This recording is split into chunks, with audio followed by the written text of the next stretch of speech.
나는 민준이다. 내 억만장자 여자친구 서연이 수백만 달러짜리 계약을 또 거절하고 비서 지훈과 크리스마스를 보냈다는 소식을 나는 무너지지 않았다. 오히려 침착하게 촛불 저녁 식사를 준비했다.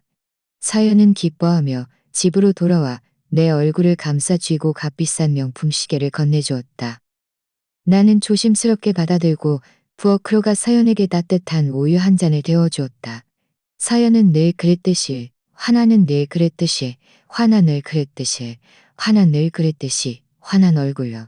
하지만 다음 날 나는 서연과 지훈이 이미 혼인신고를 마쳤다는 사실을 알게 되었다. 내가 그 모습을 목격하자 서연은 또다시 나긋나긋한 목소리로 설명했다. 지훈이는 단지 집안 어른들 때문에 이 서류를 만든 것뿐이야. 우리는 가짜 결혼이야. 한 달 뒤에 지훈이랑 이혼하고 너랑 결혼할게. 지난 몇 년간 그녀가 내게 준 사치품들은 모두 팔아 현금으로 바꾸었고 그 돈으로 친구와 함께 새로운 회사를 차렸다. 한 달 뒤면 회사는 상장될 것이고 그때쯤이면 나는 서연보다 더 많은 돈을 벌게 될 것이다.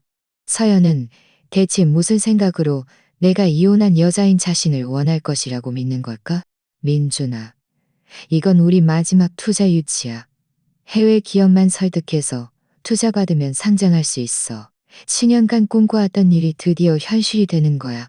친구가 출장 가기 전 일부러 내게 전화를 걸어왔다. 친구의 들뜬 목소리를 들으며 막말을 꺼내려던 순간 사무실 문이 노크도 없이 갑자기 벌컥 열렸다. 문 앞에 서 있던 인사부 직원은 오만한 표정으로 말했다. 민준 부사장님, 서연 대표님이 급한 일정이 생겼으니 김 사장님과의 협력을 처리하러 가라고 하십니다. 말을 마친 그는 쾅 하고 문을 닫았다.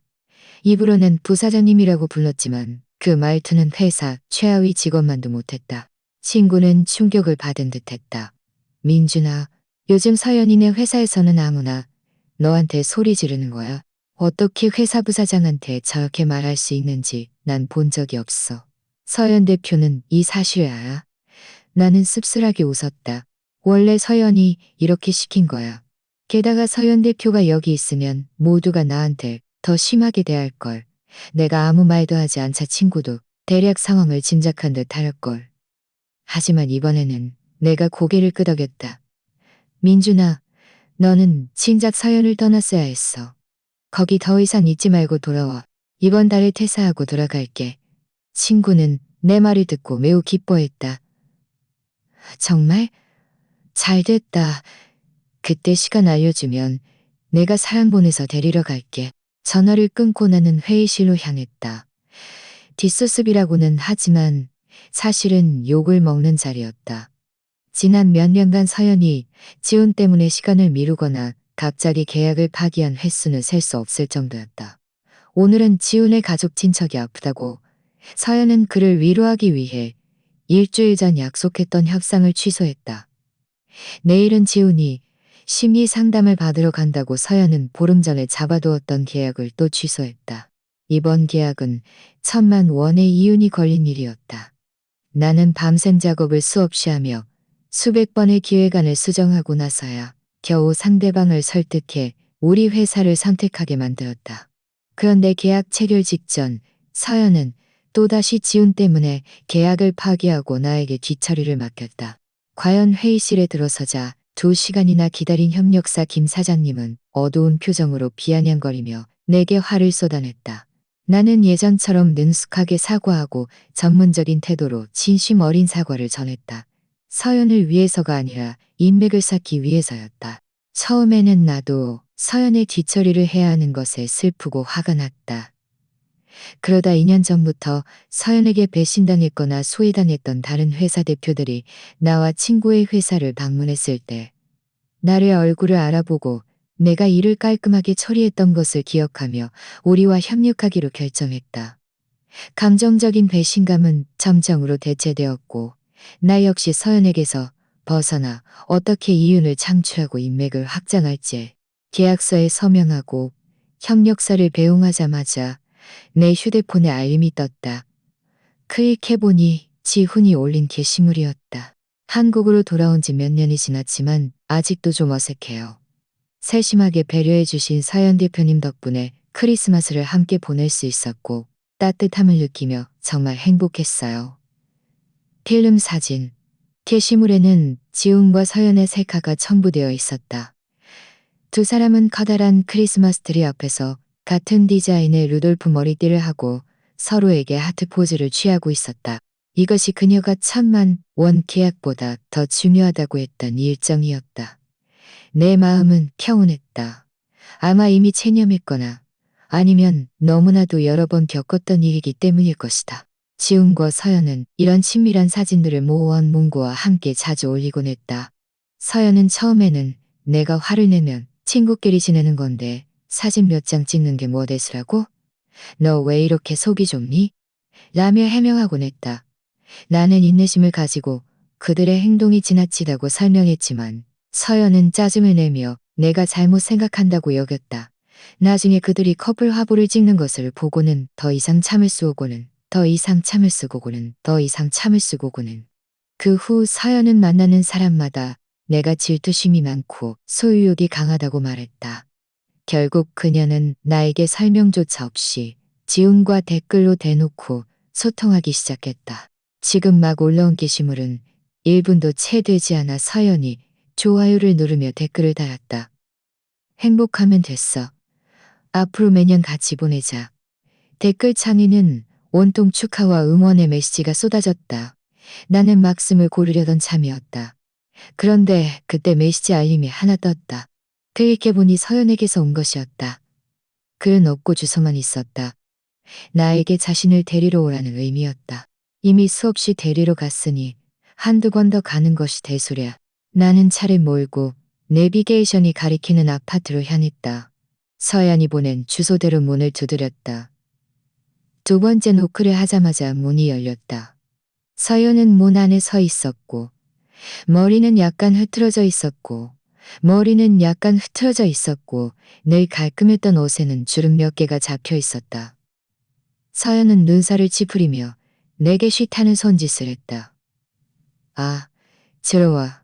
조용히 해. 말을 마친 서연은 살금살금 다시 안으로 들어갔다. 그제야 나는 지훈이 거실 소파에서 잠들어 들어갔다. 문 옆에 서서 나는 서연이 조심스럽게 담요를 지훈의 몸에 덮어주는 것을 지켜보았다. 어둠 속에서도 나는 서연의 눈에 담긴 부드럽고 애정 어린 시선을 포착할 수 있었다.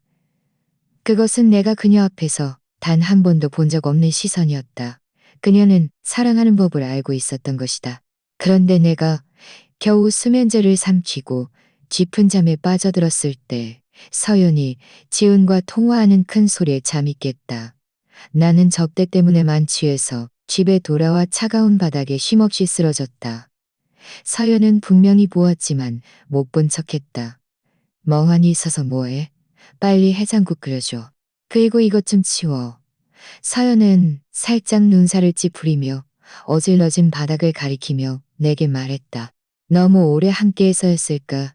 내가 거절할 틈도 없이 몸은 이미 조건반사적으로 부엌으로 향하고 있었다. 나는 한숨을 쉬며 약간 허무함을 느꼈다. 옛날에는 내가 가진 것 하나 없이 학비조차 문제였던 때 가장 힘들었던 순간에 서연이 나를 후원해 주었다.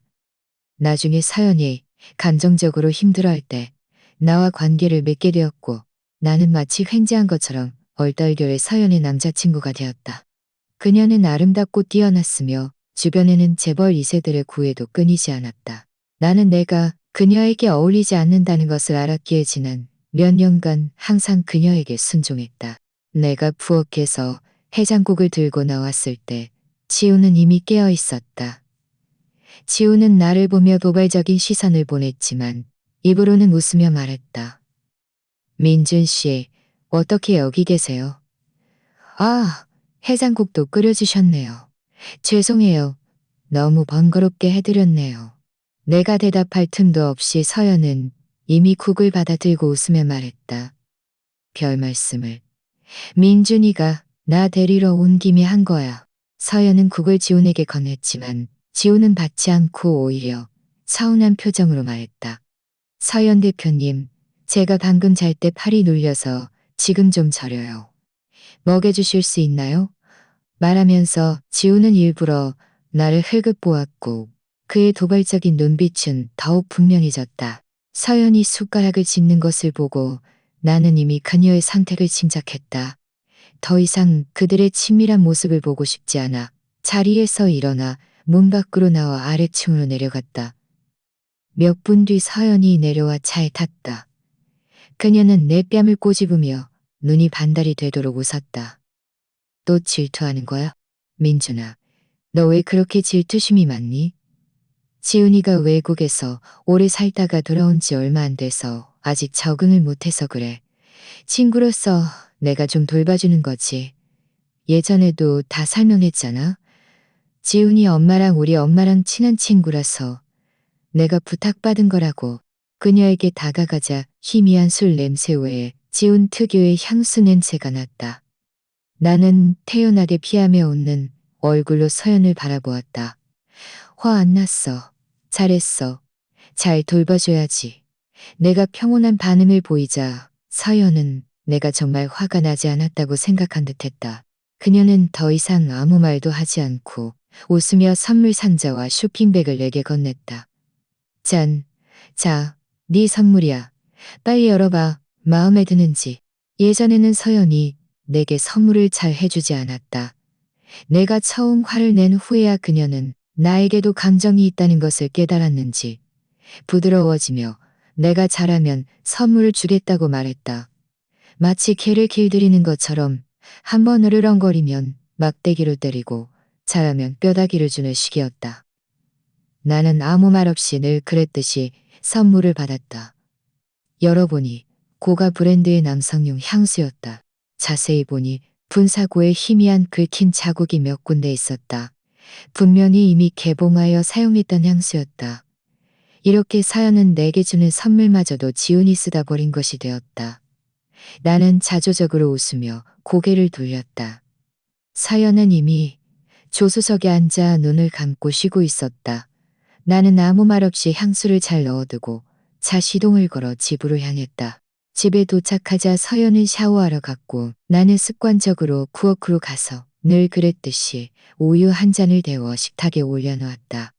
서연이 샤워를 마치고 나와 무심하게 우유를 집어 한 모금 마셨다. 이 우유 맛이 왜 이렇게 이상하지? 그녀가 말했다. 나는 어리둥절했다. 나는 어리둥절했다. 네가 좋아하는 그 상표잖아. 나는 혹시 우유 회사에서 변질된 우유를 뿌린 건 아닌지 걱정되어 날짜를 확인하려 했다. 하지만 몇 걸음 떼기도 전에 서연이 내 앞에 다가와 내 입술을 가볍거리며 아름답고 활기 넘쳤다. 그녀는 입술을 가볍게 키스했다. 그녀는 입술을 오므리며 웃는 눈으로 나를 바라보며 놀란 척했다. 아이고, 민준이의 달타. 예전 같았으면 나는 자연스럽게 그녀를 안고 그녀가 웃으며 밀어내는 이 시시한 너는 나를 쫓고 나는 너를 도망치는 놀이를 함께 했을 것이다. 하지만 이번에는 나는 그녀가 키스했던 입술을 닫고 아무 말 없이 내 방으로 돌아갔다. 푹 쉬어. 문을 닫는 순간 나는 서연의 눈빛에서 약간의 놀라움을 엿보았다. 나는 그녀를 무시하고 방으로 돌아와 서연이 준 중고 향수를 온라인 중고 거래 사이트에 올렸다. 지난 몇 년간 서연이 내게 준 사치품들은 모두 팔아 현금으로 바꿨다. 합리적인 가격과 정품 덕분에 내 판매자 신뢰도는 높았고 팔로워도 적지 않았다. 이번에는 특별히 중고 향수라고 명시했지만 올리자마자 바로 팔려나갔다. 사실 예전에는 서연이 준 물건들을 팔기가 아까웠다. 나는 금고까지 사서 모든 선물을 소중히 보관했다. 나는 금고까지 사서 모든 선물을 소중히 보관했다. 그러다 어느 날 지훈의 업무 실수 때문에 내가 아파서 열이 나는데 지훈은 화가 나서 출근을 거부했다. 그리고 서연을 떠나 독립하는 것이 얼마나 중요한지도 깨달았다. 나는 서연이 준 모든 선물을 팔아 돈을 모으기 시작했고 투자 공부에 매진했다. 다행히 나와 친구의 노력 그리고 시대의 흐름을 읽는 운이 더해져 회사는 순조롭게 발전했다. 내 자산은 심지어 서연의 자산을 넘어섰다. 다음 날 아침 일찍 친구에게서 전화가 왔다. 친구는 신나서 투자 유치가 매우 순조로웠다고 말했다. 몇몇 외국 기업들이 회사 재무제표를 확인한 후 모두 투자에 동의했고 방금 상장 심사를 신청했다고 했다. 심사 기간은 한 달. 한 달 뒤면 우리 회사는 상장될 것이라고 했다. 민준아, 우리 수년간의 노력이 헛되지 않았어. 우리의 목표가 곧 실현될 거야. 친구는 감격했고 나 역시 그보다 더 감격스러웠지만 최대한 침착하려고 노력했다. 높이 올라갈수록 책임도 커지는 법이지. 상장은 끝이 아니라 새로운 시작이야. 친구는 고개를 끄덕였다. 민준아, 빨리 돌아와. 전화가 끊긴 후 나는 회사 재무제표와 심사 대기 중인 상장 신청서를 바라보았다. 펜으로 달력의 한 달 뒤 날짜에 가볍게 동그라미를 그렸다. 한 달 뒤는 회사 투자, 유치와 상장일이자 내가 서연을 완전히 떠나는 날이었다. 상장은 회사의 끝이 아니었지만 나와 서연의 관계의 끝이었다. 생각에 잠겨 있는데 막 짐을 챙겨 회사로 가려던 순간 침실 문이 갑자기 열렸다. 서연이 눈살을 찌푸리며 들어왔다. 민준아, 누구랑 전화하고 있었어? 상장이라니? 서연을 보자 나는 잠시 멍해졌다. 오늘 이렇게 일찍 일어날 줄은 정말 예상치 못했다. 보통 이 시간쯤이면 어젯밤 지훈과 술을 마셨다면 아직 꿈속에 있을 터였다. 아무것도 아니야. 그냥 동료들끼리 전화해서 서로 응원하고 회사가 빨리 상장되기를 바라는 얘기였어. 나는 아무렇지 않게 대답했다. 서연은 의심하지 않고 작게 아 하고 말했다. 그녀는 별다른 생각을 하지 않았다. 왜냐하면 그녀가 지훈 편을 들었기 때문에 동료들은 나에게 전화해서 잡담을 하지 않을 것이라고 생각했을 것이다. 서연은 이어서 말했다. 네가 회사 일에만 몰두한다는 건 알지만 상장 얘기만 하는 건 안 돼. 실제로 행동해야지. 어제 계약 잘 해결했다고 들었어. 그럼 지훈이한테 맡겨서 처리하게 해. 어차피 이 프로젝트는 처음부터 지훈이가 제안한 거니까. 네가 지훈이의 공을 가로채려 하지 않을 거라고 믿어. 이 말을 듣고 나는 서연의 의도를 알아차렸다. 그녀가 나를 낮추고 지훈을 치켜세우는 것에 이미 익숙했지만 이번에는 그녀의 말을 듣고 나도 모르게 웃음이 터져 나왔다. 프로젝트는 분명 지훈이 먼저 제안했지만 협상 과정에서 지훈은 기획안 문제로 프로젝트를 망칠 뻔했다. 나는 좋은 프로젝트가 무산되는 것을 참아 볼 수 없어 반년 동안 시간을 들여 프로젝트를 살려냈다. 그런데 지금 서연은 아무렇지 않게 말하며 마치 내가 공을 가로채려는 것처럼 만들었다. 예전과 마찬가지로 서연은 내가 거절할 기회조차 주지 않았다. 오늘 밤에 프로젝트 기획안과 자료를 지훈이한테 넘기는 거 잊지 마. 안 그러면 네가 동료를 질투한다고 생각하고 월급을 깎아서 경고하곤 했다. 서연은 농담처럼 말했지만 나는 이것이 농담이 아니라는 것을 분명히 알고 있었다. 지훈이 이 일을 망치기만 하며 알고 있었다. 처음에는 슬프기도 했지만 서연이 그렇게 하는 데에는 그럴 만한 이유가 있을 것이라고 믿었다. 서연도 내게 비나는 나를 위한 것이고 월급을 깎는 것도 대수롭지 않다고 말했다. 어차피 나중에 회사는 우리 것이 될 거라고 했다. 하지만 나중에 아내는 그녀가 그렇게 하는 것이 순전히 지업에서는 우리 것이 순전히 지훈을 보호하기 위함이라는 것이 순전히 지훈을 보호하기 위함 날은 단탄대로였을 깨달았다. 나는 화가 나고 후회스러웠으며 슬펐다. 하지만 서연의 한마디 때문에 나는 4천만 원이라는 낮은 연봉으로 그녀의 회사에 입사했다. 십몇 년 동안 내 월급은 고작 5억만 원밖에 오르지 않았다. 반면 지훈은 외국에서 돌아온 후 대학 졸업장도 없이 입사하자마자 연봉 6천만 원을 받았고 타력적으로 회사 주식까지 받았다. 나는 속으로 비웃었지만 아무 말도 하지 않았다. 서연은 내가 반대하지 않자 신경 쓰지 않고 몸을 돌려나갔다. 그런데 문 앞에 다다르자 다시 돌아와 내가 방금 그려놓은 달력의 빨간 동그라미를 보며 물었다. 이게 무슨 의미야? 이날 무슨 특별한 일정이 있어? 내가 대충 둘러대려던 순간 서연의 주머니에서 휴대폰이 울렸다. 그녀가 휴대폰을 꺼내자 화면에는 지훈이라고 표시되어 있었다. 발신자를 확인하자 화면에는 지훈이라고 표시되어 있는 것을 보았다. 발신자를 확인하자 서연의 입꼬리가 올라갔고 과연 방금 전의 질문은 바로 잊은 채 몸을 돌려 침실을 나섰다. 몇 분 뒤 서연이 차에 탔고 나 역시 차를 몰고 회사로 향했다. 회사에 도착하자마자 나는 오랫동안 준비했던 퇴사 신청서를 인쇄했다. 원래는 좀 더 있다가 떠날 생각이었다. 이 프로젝트가 마무리될 때까지 유종의 미를 거두고 싶었기 때문이다. 하지만 서연이 이 프로젝트마저도 나에게서 넘기려 하자 더 이상 남아있을 필요가 없다고 생각했다. 민준 씨, 자료 가져왔어요. 어? 자료가 어디 있죠? 이렇게 오래 걸렸는데 김 사장님 프로젝트 자료 아직도 준비 안 됐어요? 내가 자료를 정리하고 있는데 지훈이 다가와 다소 과장된 초조한 표정으로 말했다. 민준 씨, 재촉하는 건 아니지만 이 프로젝트는 정말 급해요. 이렇게 시간을 지체하다가 만약 완료하지 못하면 어떻게 해요?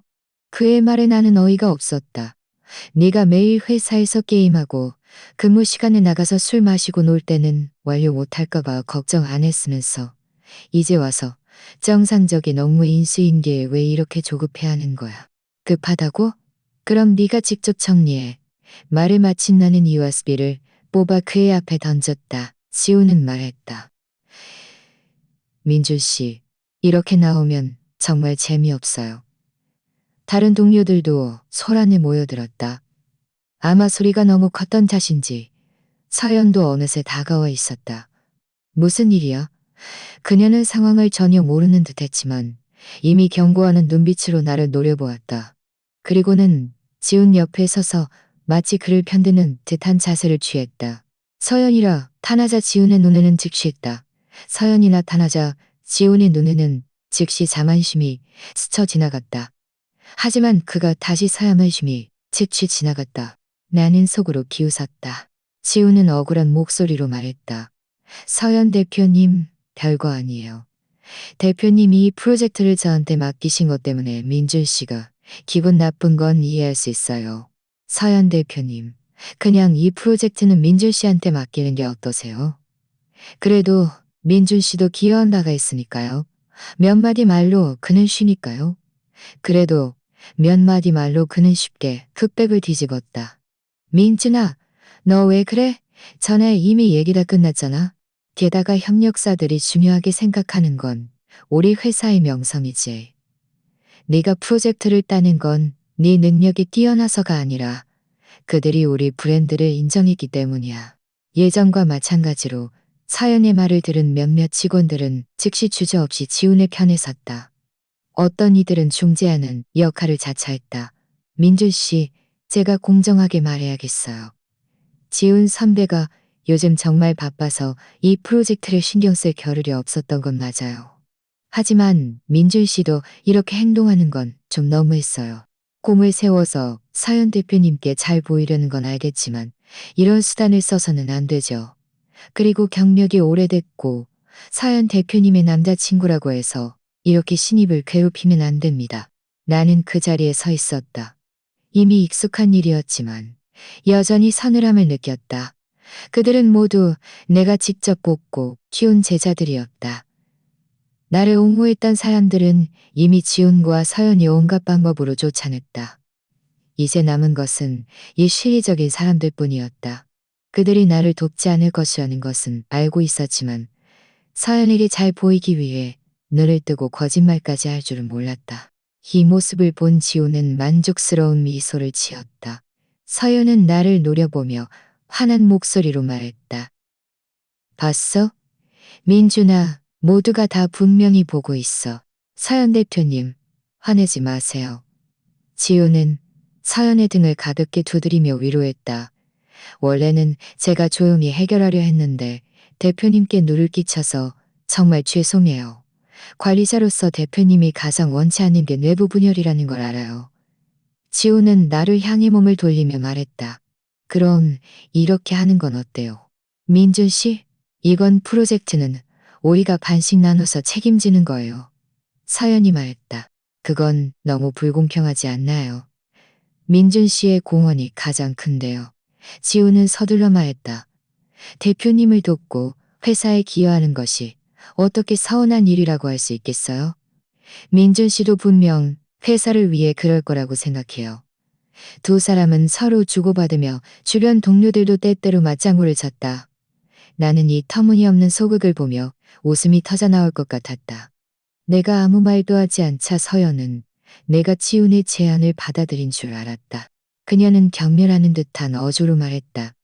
네가 책임지는 것도 괜찮지만 더 이상 회사에 있을 필요는 없어. 나는 서연에게 사직서를 건네며 말했다.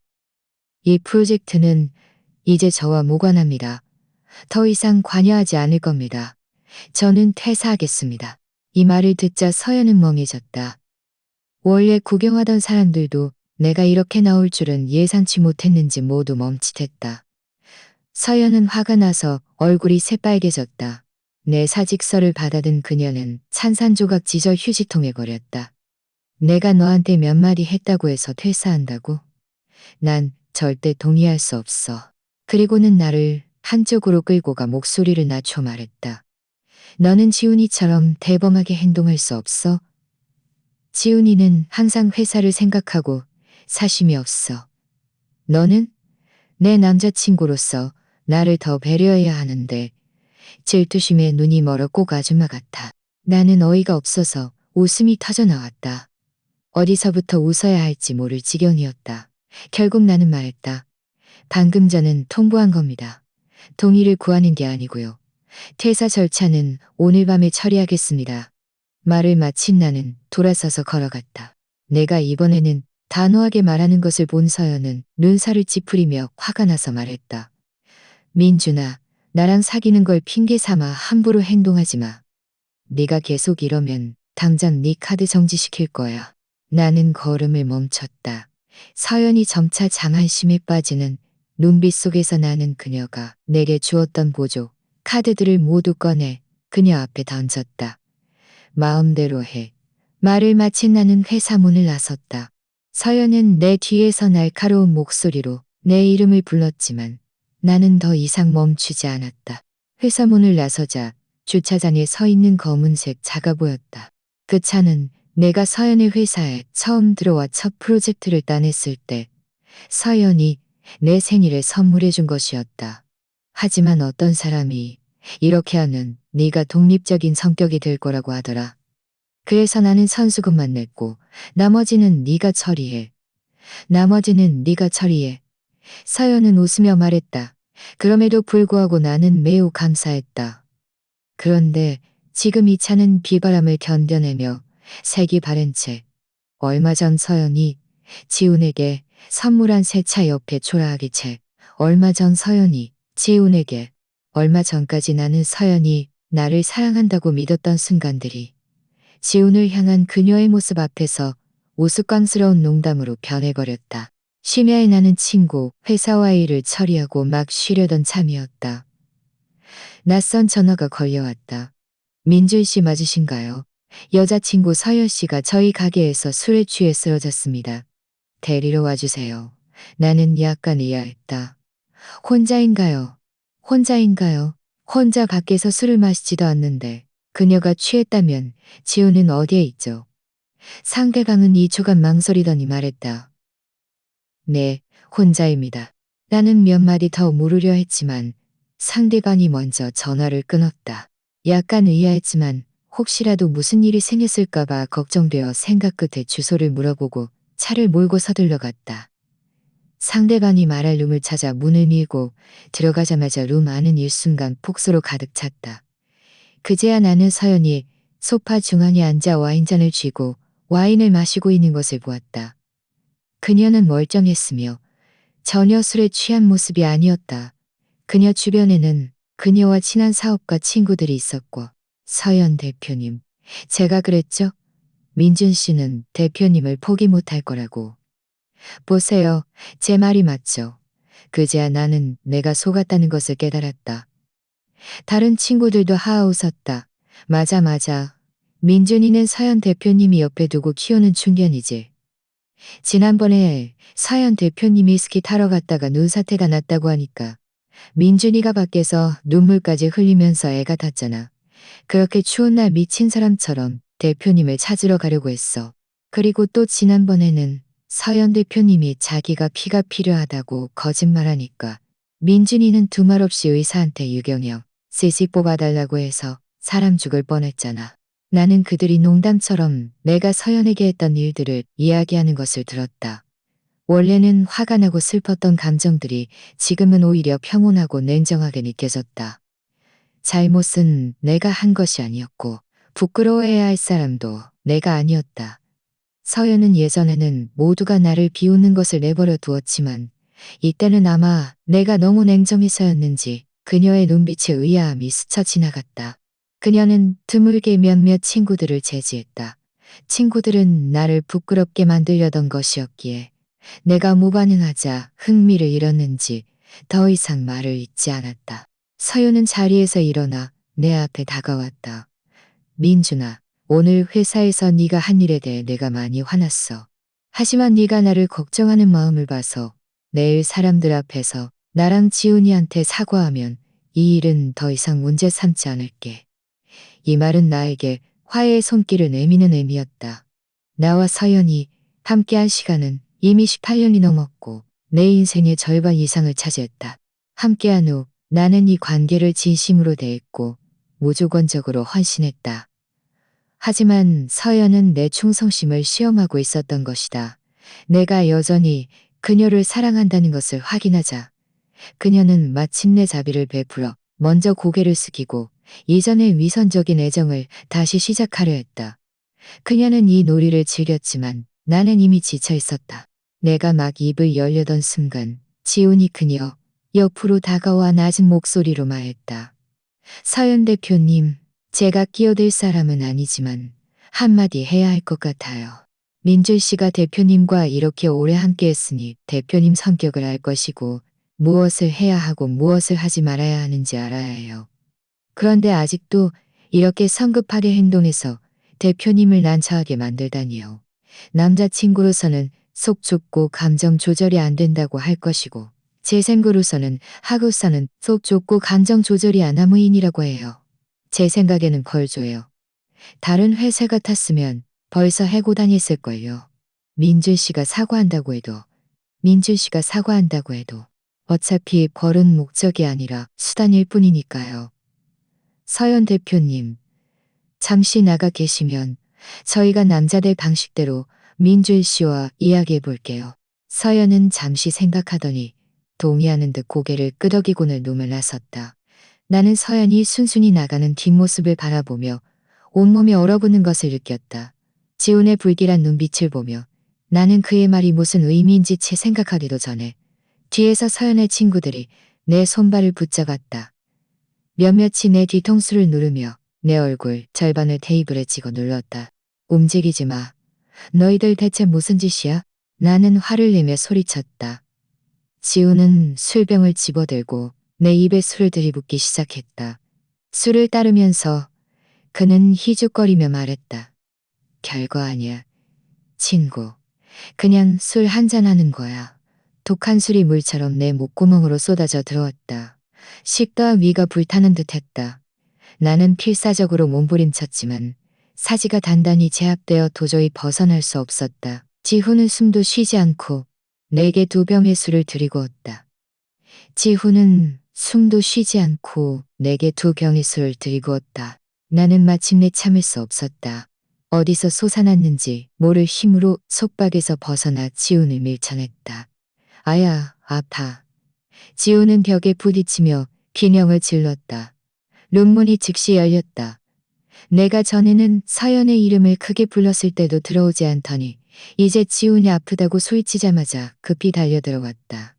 그녀는 알아채지 못했다. 그녀는 나를 쳐다보지도 않고 곧장 지훈에게 달려갔다. 지훈아, 괜찮아? 그녀는 몇몇 친구들을 불러 지훈을 부축해 허둥지둥 병원으로 데려갔다. 떠나기 전 서연은 나를 악에 바친 듯 노여보며 말했다. 민준아, 지훈이한테 무슨 일이라도 생기면 너 가만두지 않을 거야. 지훈이 괜찮은지는 모르겠지만 나는 내가 큰일 났다는 것을 알았다. 방금 억지로 들이킨 두 병의 독주 때문에 위가 불타는 것 같았고 몸은 점점 차가워지고 있었다. 나를 병원으로 데려가줘. 목이 말라 날도 나오지 않았다.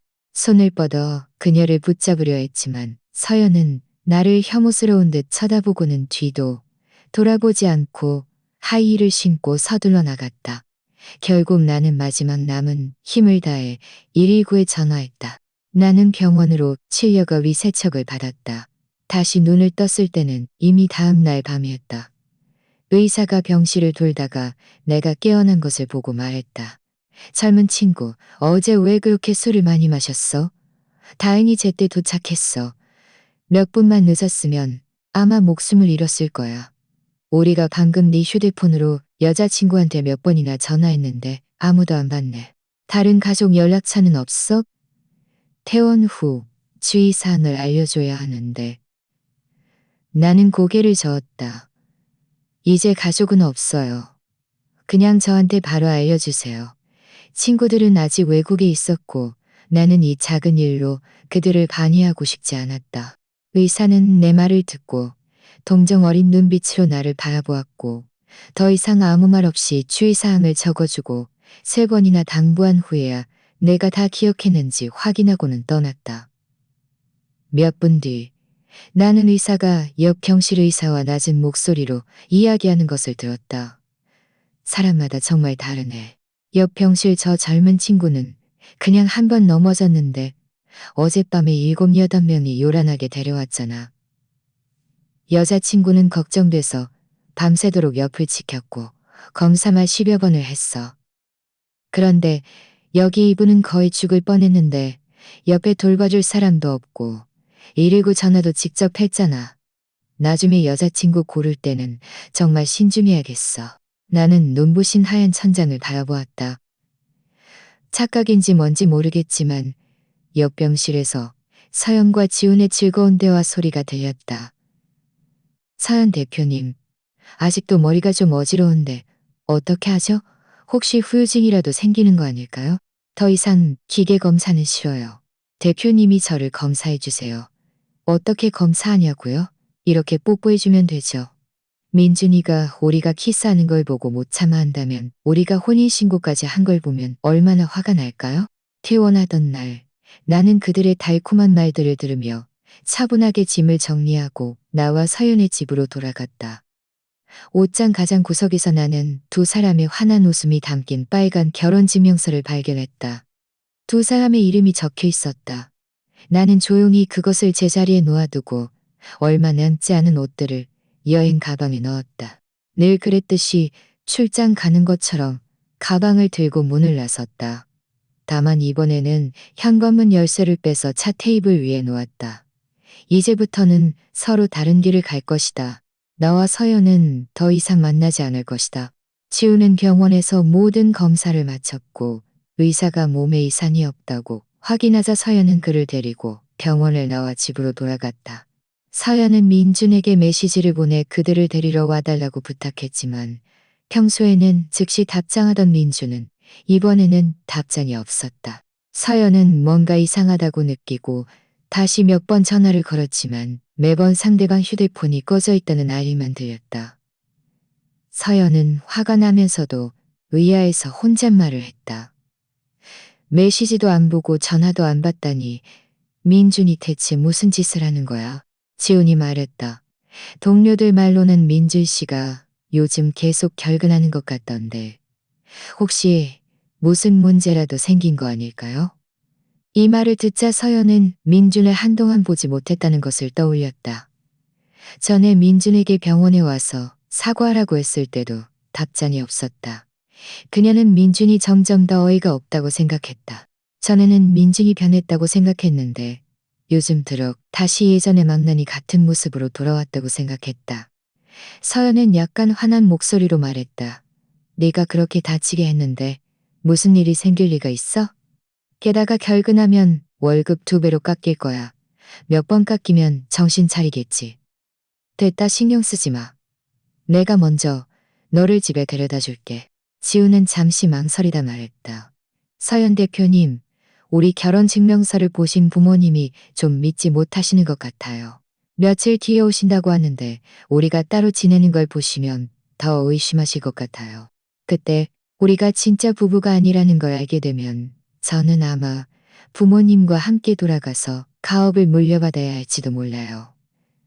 그런데 제 집은 너무 작아서 두 사람이 지낼 수가 없어요. 그럼 당분간 민준 씨 집에 제가 좀 신세지는 건 어떨까요? 오래 걸리지 않을 거예요. 부모님이 더 이상 의심하지 않으시면 바로 이사 나갈게요. 서연은 난감해하는 듯했다. 서연의 표정을 본 지우는 한숨을 쉬며 다정하게 말했다. 정말 곤란하시면 그냥 됐어요. 하지만 서연은 결국 승낙했다. 어차피 며칠만 지내는 것뿐이었고 중요한 것은 민준이 동의하는 것이었다.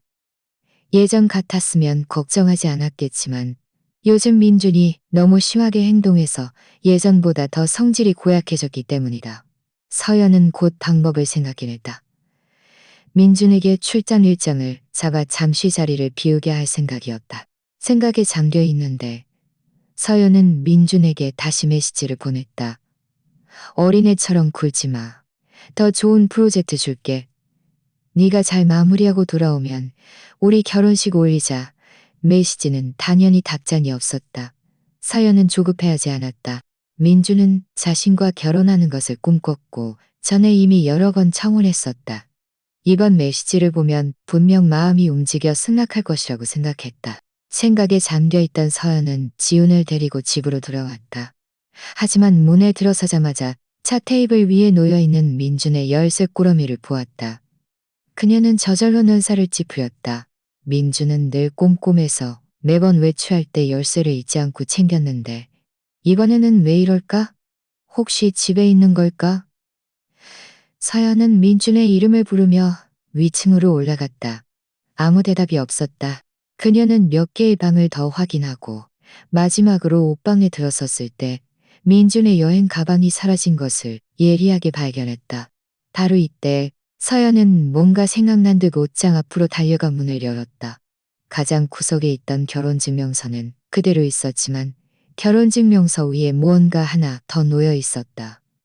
그것은 그녀와 민준이 함께 있을 때 민준이 직접 만든 기념 반지였다. 착용한 이후 민준이 잠잘 때를 제외하고는 단 한 번도 반지를 뺀 것을 본 적이 없었다. 서연은 뭔가 깨달은 듯 심장이 쿵 하고 내려앉았다.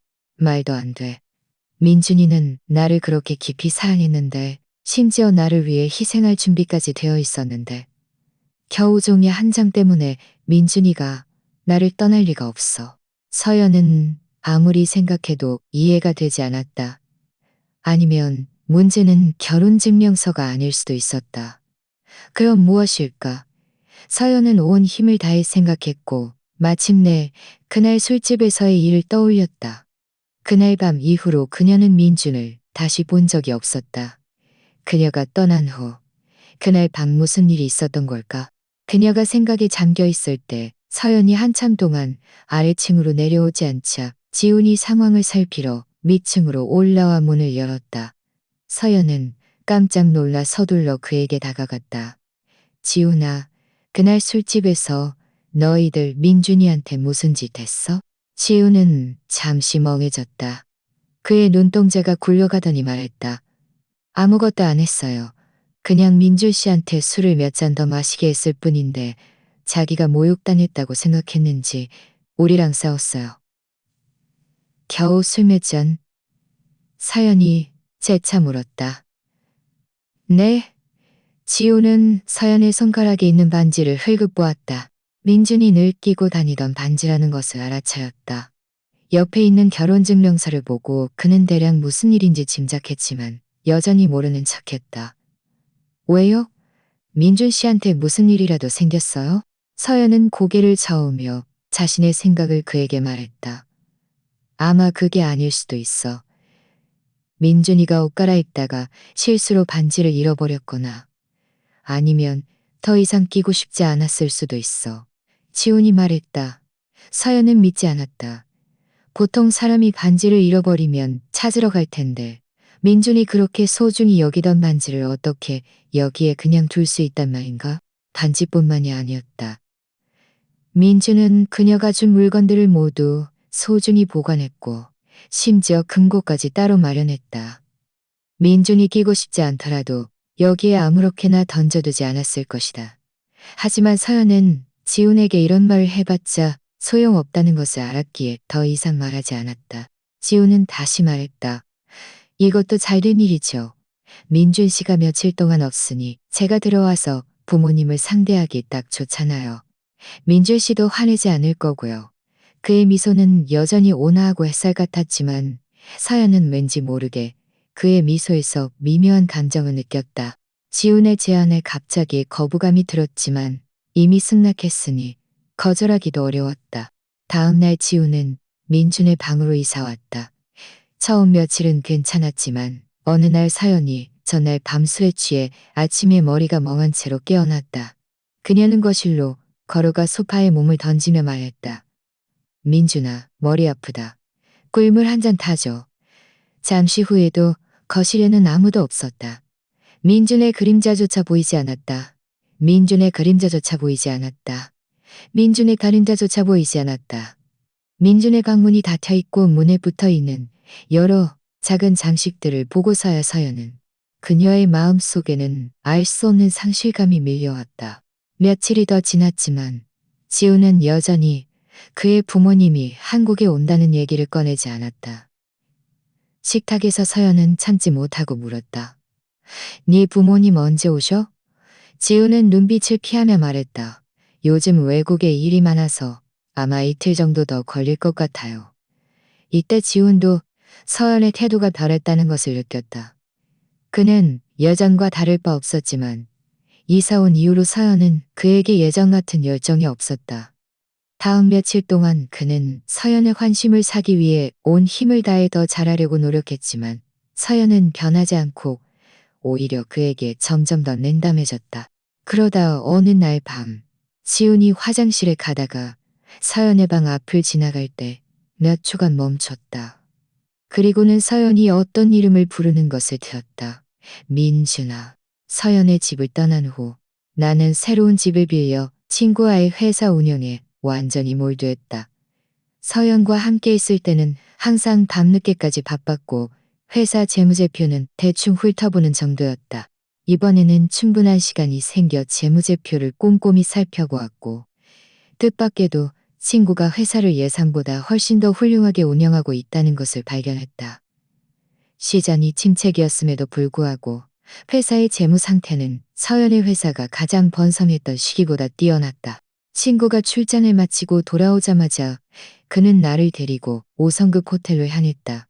그는 내게 음식을 덜어주며 말했다. 내가 진작 돌아오라고 했잖아.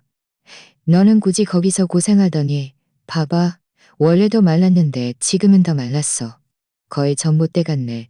이번에 돌아왔으니 잘 보충해야 해. 나는 고개를 끄덕이며 동의했다. 확실히 몸을 잘 돌봐야 할 때였다. 예전에는 경제적으로 어려워 한창 자랄 나이에 제대로 먹지 못해 위병을 얻었다. 나중에 서연이 나를 후원했을 때 모두가 내가 드디어 어려움에서 벗어났다고 생각했고 나 자신도 그렇게 생각했고 나 자신도 그렇게 생각했고 하지만 현실은 그렇지 않았다. 그녀의 회사에 입사한 후 그녀의 꿈을 이루기 위해 밤샘 근무를 하고 야근을 밥 먹듯이 했다. 친구는 이 사실을 알고 즉시 경험 많은 의사를 모셔와 내게 약을 처방해 주었다. 매일 퇴근 후 그는 나를 강제로 회사에서 끌어내 노래방이나 온천에 데려갔다. 짧은 보름 만에 위병 발작 횟수가 현저히 줄어들었다. 미는 감정기관이야. 항상 기분 좋게 지내야 위병도 빨리 나아. 친구는 내 어깨를 두드리며 진지하게 말했다. 게다가 밤에는 꼭 일찍 자서 몸에 충분한 휴식 시간을 줘야 해. 나에게는 이것이 좀 어려웠다. 처음에는 서연 회사 일 때문에 매일 밤늦게까지 야근해야 했고 나중에는 친구와 함께 사업을 시작하면서 회사 운영 상황을 신경 써야 했다. 게다가 매일 밤 서연과 지훈이 술을 마신 후에는 나에게 전화를 걸어 자신을 데리러 오라고 했다. 시간이 흐르면서 매일 4시간만 자는 것이 일상이 되리러 오라고 했다. 내가 밤늦게까지 그 회사 시간은 자는 것이 일상이 되었다. 내가 말로만다. 내가 말로만다는 나서. 내가 말로만다. 나 집자는 습관을 서왔다. 가끔은 내 침실을 불시에 점검하기도 했다. 내 수면 시간은 점차 앞당겨졌고 처음에는 좀 어색했지만 나중에 충분한 수면이 정말 기분 좋다는 것을 알게 되었다. 이날 밤 나는 늘 그랬듯이 일찍 잠자리에 들었지만 잠든 지 얼마 되지 않아 누군가 문을 두드리는 소리가 들렸다. 나는 일어나 문을 열었지만 문 밖에는 오랜만에 보는 낯선 그림자가 서 있었다. 서연이었다. 그녀의 눈가는 붉게 물들어 유난히 가련해 보였다. 나는 그녀가 올 줄은 예상했지만 이렇게 빨리 나타날 줄은 몰랐다. 한 달이라는 시간은 그녀와 지훈의 신혼여행에도 부족했을 텐데 어떻게 나에게 연락할 생각을 했을까? 무슨 일이야? 나는 문 앞에 서서 평온한 목소리로 물었다. 그녀는 내가 이렇게 냉담하게 나올 줄은 예상치 못한 듯서연은 멍하니 서 있었다. 잠시 후 그녀는 갈라진 목소리로 물었다. 번호 바꿨어? 네 전화도 안 받고 메시지도 연락이 안 돼. 아니, 나는 고개를 저었다. 그냥 너를 차단했을 뿐이야. 원래는 그럴 생각 없었는데 친구가 우연히 메시지를 보고 내 감정에 영향을 미친다고, 내 감정에 영향을 미친다고나. 서연은 순간 할 말을 잃었다. 그럼 이제 화가 풀렸어? 화가 풀렸으면 돌아와. 나는 물었다. 돌아가? 어디로? 집으로? 그녀는 잠시 멈췄다가 덧붙였다. 우리 집으로. 나는 그녀의 말에 웃음이 터졌다. 너랑 지호 씨는 이미 결혼했잖아. 우리 사이에 어떻게 집이라는 게 있어? 서연은 한숨을 쉬었다. 네가 결혼증명서 때문에 화가 난 건 알겠어. 그건 단지 지훈이 부모님을 위한 것일 뿐 아무 의미 없어. 네가 신경 쓰인다면 나는 신경 쓰지 않아. 나는 그녀의 말을 끊었다. 게다가 너는 설명할 필요도 없어. 어차피 우리 이제 아무 관계도 아니니까. 아마 내 말투가 단호해서였는지 서연도 초조해졌다. 어떻게 아무 관계도 아니야? 너 혹시 잊었어? 예전에 내가 아니었으면 너는 고등학교도 졸업 못하고 대학교도 못 갔을 거야. 내가 너에게 기회를 줬는데 이제 와서 아무 관계도 아니라고 말하는 거야? 네가 후원을 받을 때는 왜 그런 말 안 했어? 이것은 그녀의 필살기였다.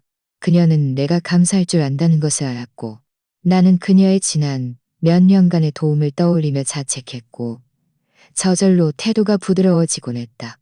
하지만 이번에는 나는 그녀를 똑바로 보며 말했다. 정말 감사하게 생각합니다. 하지만 당신은 두 번의 돈을 받았을 겁니다.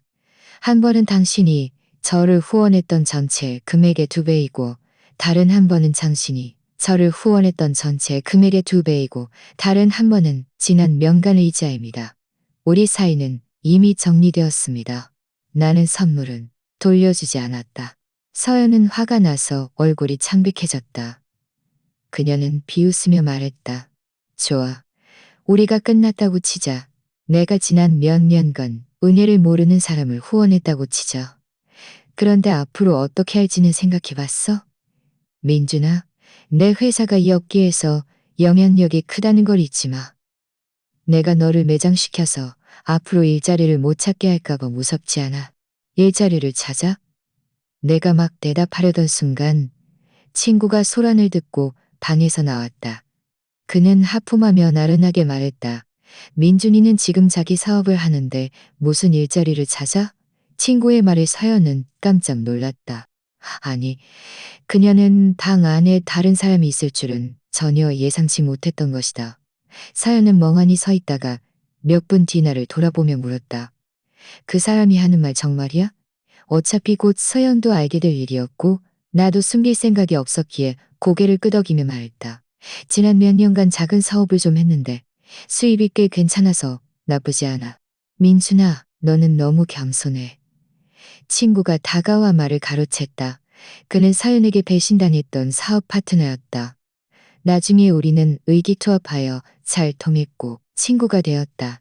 그는 서연과 나와 지훈 사이의 복잡한 관계를 알고 있었기에 서연에게 원래부터 좋지 않은 감정을 가지고 있었다.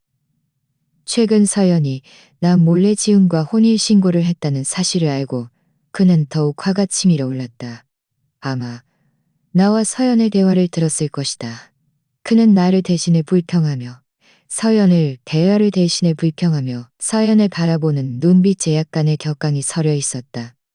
무슨 수입이 괜찮아? 네 회사는 곧 상장될 건데. 말을 마친 그는 일부러 서연을 바라보았다.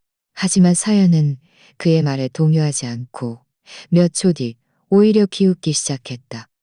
그녀는 눈물까지 글썽이며 나를 경멸하는 눈빛으로 바라보았다. 상장을 완료하고 신청 중이라고? 민준아, 미안하지만 이렇게 웃긴 농담은 정말 오랜만에 듣는군. 그녀는 웃음 때문에 흐르는 눈물을 닦으며 말했다.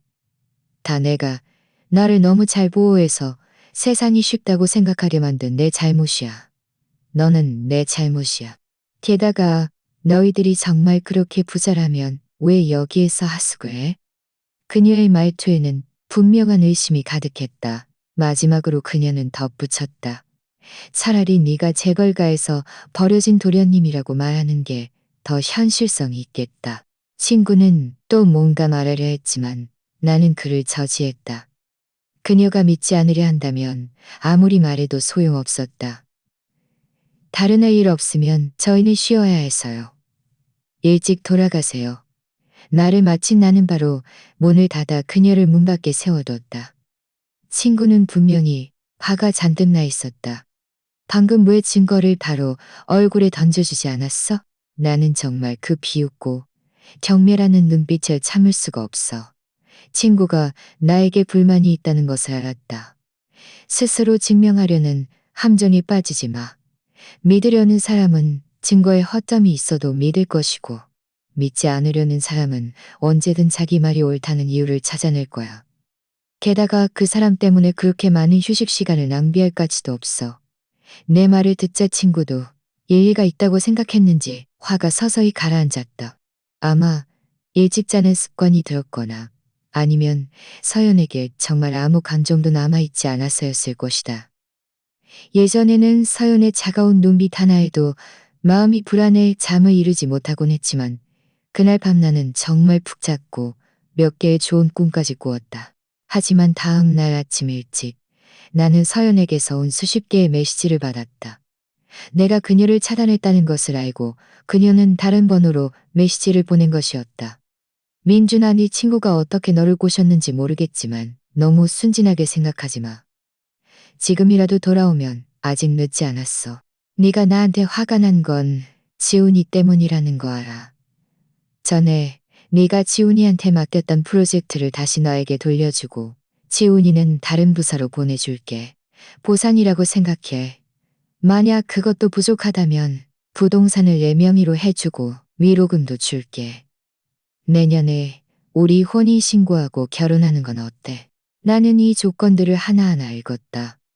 예전의 나에게는 분명 매력적인 제안이었을 것이다.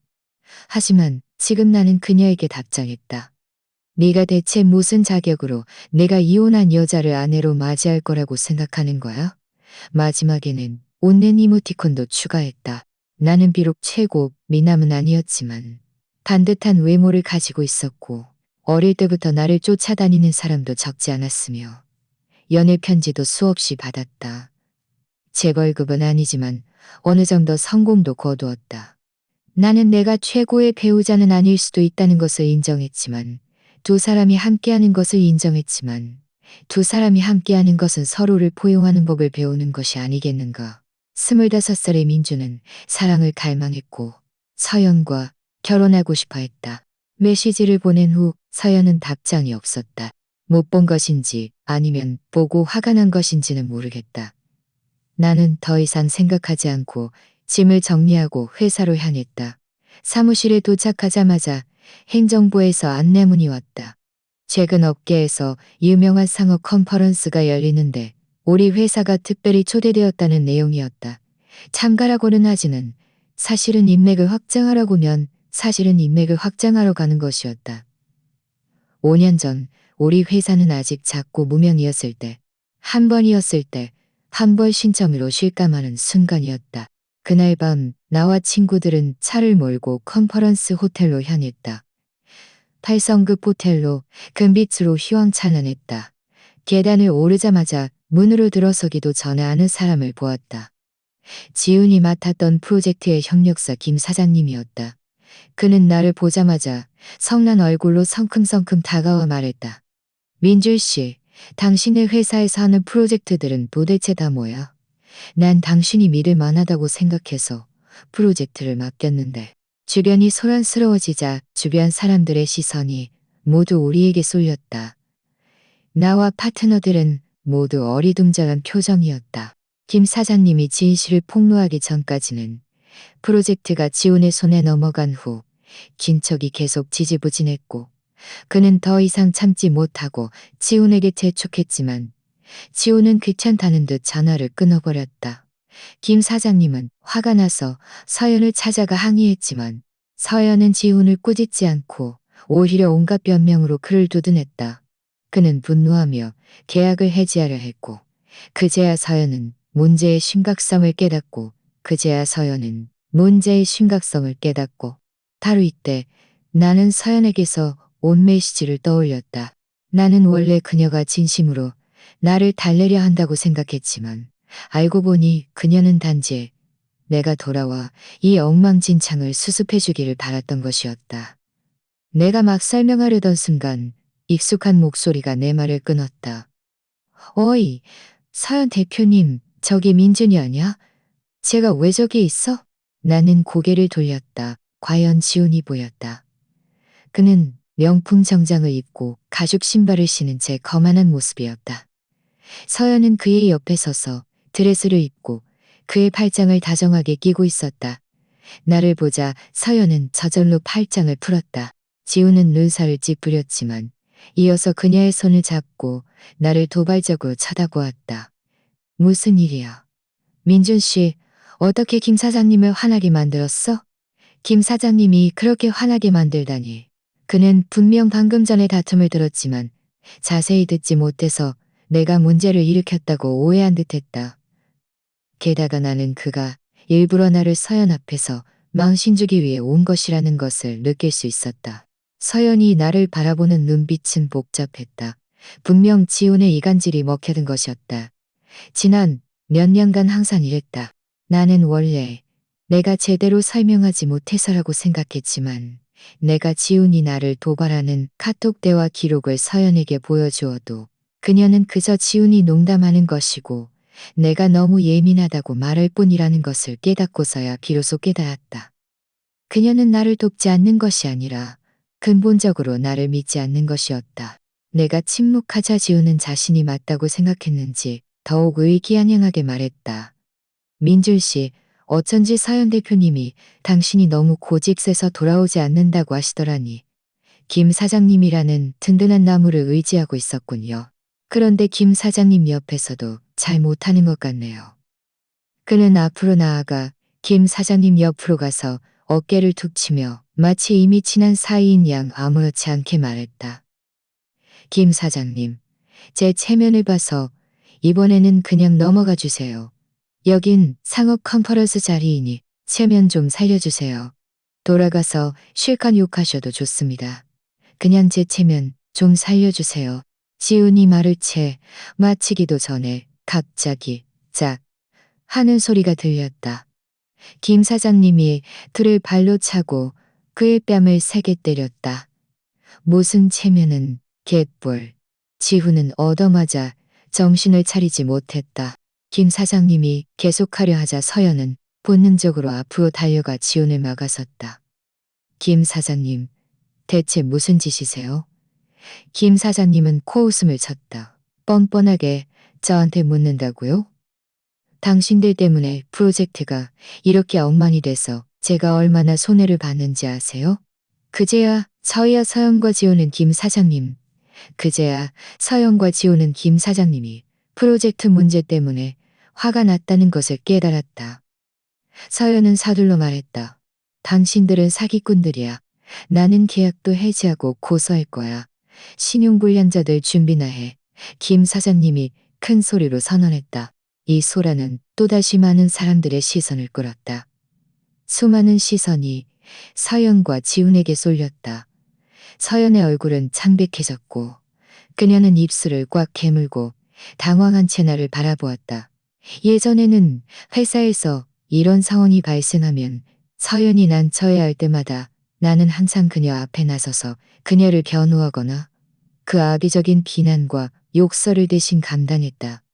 하지만 이번에는 나는 그녀를 가볍게 흘끗 보았을 뿐 비즈니스 세계에서 감정에 호소하는 것은 통하지 않는다. 김 사장님은 더 이상 그들을 상대하지 않고 나에게 다가왔다. 민준 씨, 죄송합니다. 제가 방금 화가 나서 그랬습니다. 그는 어색하게 나에게 사과했다. 나는 웃으며 괜찮다고 말했다. 그동안의 교류를 통해 나는 김 사장님의 성격을 자연스럽게 파악했다. 그는 은혜와 원한을 분명히 구분하는 사람이지, 무례한 사람이지, 무례한 사람이 아니었다. 방금 나에게 화를 낸 것은 분명 내가 아직 서연의 회사에 있다고 오해하고 순간적으로 충동적인 화를 냈던 것이었다. 내가 이미 서연의 회사를 떠났다는 것을 알게 되자 이 일은 당연히 나와 무관하게 되었다. 김 사장님은 사과를 마친 후 바로 떠나지 않았다. 그는 그 자리에 서서 다시 말했다. 민준 씨가 이미 퇴사했다면 저희 회사로 오시는 건 어떠세요? 전에 협력했던 대표님들이 민준 씨의 능력이 뛰어나다고 말씀하셨고 저도 민준 씨를 높이 평가합니다. 내가 대답하려던 순간 몇몇 남자들이 다가왔다. 김 사장님, 그냥 민준 대표님 회사랑 직접 협력하시는 게 어떠세요? 그 회사 정말 괜찮습니다. 맞아요. 지난 몇 년간 민준 대표님 회사가 잘 발전했어요. 지금 투자해도 늦지 않아요. 상장하고 나면 협력하기 어려울 겁니다. 내가 자세히 보니 이 사람들은 모두 우리 회사의 건력사들이었다. 그들은 말하면서 나에게 인사를 건넸다. 김 사장님은 뭔가 깨달은 듯 놀란 표정으로 말했다. 나는 겸손하게 웃으며 그에게 내 옆에 있던 친구들을 소개했다. 두 사람은 유쾌하게 인사를 나누었다. 그럼 우리 안으로 들어가서 얘기할까요? 그가 말하면서 나와 친구의 어깨를 감싸 안고 호텔 문으로 들어섰다. 의도적이었는지 우연이었는지 서연과 지훈 옆을 지나갈 때 김 사장님은 흘끗 보더니 일부러 말했다. 그런데 민준 대표님이 이미 자기 회사를 가지고 계신데 왜 전에 그런 듯다. 그런데 민준 대표님이 이미 자기 회사를 가지고 계셨어요. 내 말이 채 끝나기도 전에 나는 사연을 흘끗 빼셨어요. 상업 컨퍼런스가 시작되자마자 나와 파트너들은 예상보다 10여 개가 더 많은 협력 제안을 받았다. 심지어 평소에는 접하기 어려웠던 대기업들도 있었다. 나와 파트너들은 모두 기권할 뛰었다.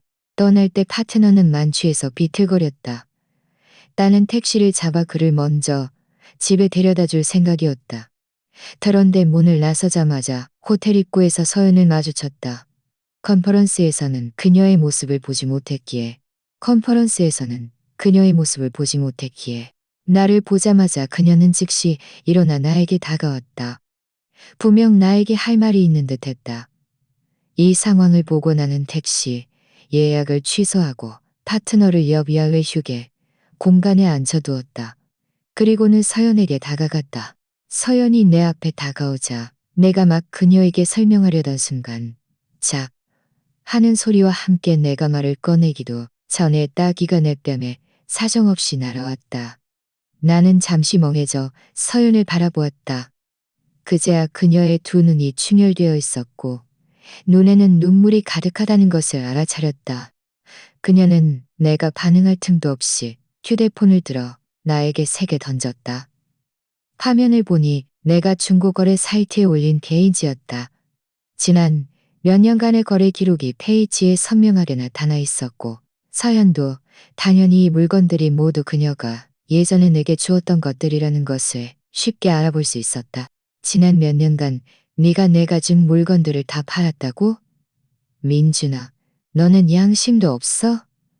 나는 네가 행복하라고 선물을 줬고 네가 잘 보관하고 소중히 여길 거라고 생각했는데 네가 내가 준 물건으로 회사를 차려서 나를 대적할 줄은 몰랐어. 서연은 힘없이 내게 소리쳤다. 다행히 컨퍼런스가 끝난 지 얼마 되지 않아 호텔 주변에는 사람이 많지 않았고 드문드문 명만 있었다. 하지만 나는 혹시라도 다른 사람들에게 방해가 될까봐 최대한 감정을 억누르려 했다. 나는 낮은 목소리로 그녀에게 말했다. 당신이 나에게 준 물건들은 법적으로 보나 도의적으로 보나 모두 내 소유가 되었습니다. 그럼 내가 그것을 어떻게 처리하든 소장하든 게다가 당신이 나에게 이 물건들을 준 목적은 나를 행복하게 하기 위함이 아니라 당신의 죄책감을 덜기 위함이었습니다. 나는 당신의 죄책감을 나에게 유리한 것으로 바꿨을 뿐 이것이 잘못되었다고 생각하지 않습니다. 내 말이 끝나자마자 아직 화가 나서 나를 욕하려던 서연은 할 말을 잃었다. 잠시 후 그녀는 떨리는 목소리로 물었다. 그럼 지난 몇 년간 네가 우리 회사 사람들을 빼돌리고 내 사업 파트너들을 가로챈 것도 옳다고 생각하는 거야? 그녀는 그 서류들을 내 품에 한꺼번에 밀어넣었다. 이것들은 지난 몇 년간 내가 파트너들과 협력했던 프로젝트들과 그 협력사들의 자세한 정보야. 나는 너를 가장 믿는 사람으로 여겨서 회사 기밀을 모두 너에게 맡겼는데 어떻게 나에게 이럴 수 있어? 그녀가 따져 물었다. 나는 그녀의 말에 웃음이 터졌다. 그녀가 화가 나서 이성을 잃은 건 아닌지 심각하게 의심스러웠다. 나는 손에 든 서류들을 아무렇게나 흔들며 말했다. 첫째, 우리 회사의 사업 분야는 완전히 다르고 아주 조금만 겹칠 뿐입니다. 둘째, 협력은 쌍방의 일입니다. 누구와 협력할지 안 할지는 일방적으로 결정할 수 있는 것이 아니라 양측이 모두 동의해야 합니다. 마지막으로 당신이 가장 신뢰하는 사람은 지훈이지 내가 아닙니다. 회사 기밀을 처리하는 것은 당신과 지훈을 위해 제가 어쩔 수 없이 해야 했던 일입니다. 나는 비웃으며 그녀를 바라보았다. 당신들의 비전문성을 발견합니다. 결론적으로 당신들의 고객과 협력사에게 무책임하고 당신들의 고객과 협력사에게 무책임하고 불성실했기 때문이지. 당신은 내가 고객을 빼돌렸다고 말하는데 그럼 그들도 고객을 빼돌린 것이고 고객을 가로챈 것인가요? 서연은 여전히 고집을 부렸다.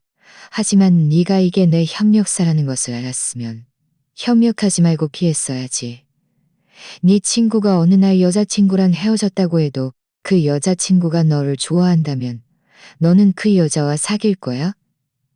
멀리서 아직 졸고 있던 친구가 이름이 불리자 어리둥절한 표정으로 의자에서 일어났다. 그는 혼잣말처럼 말했다.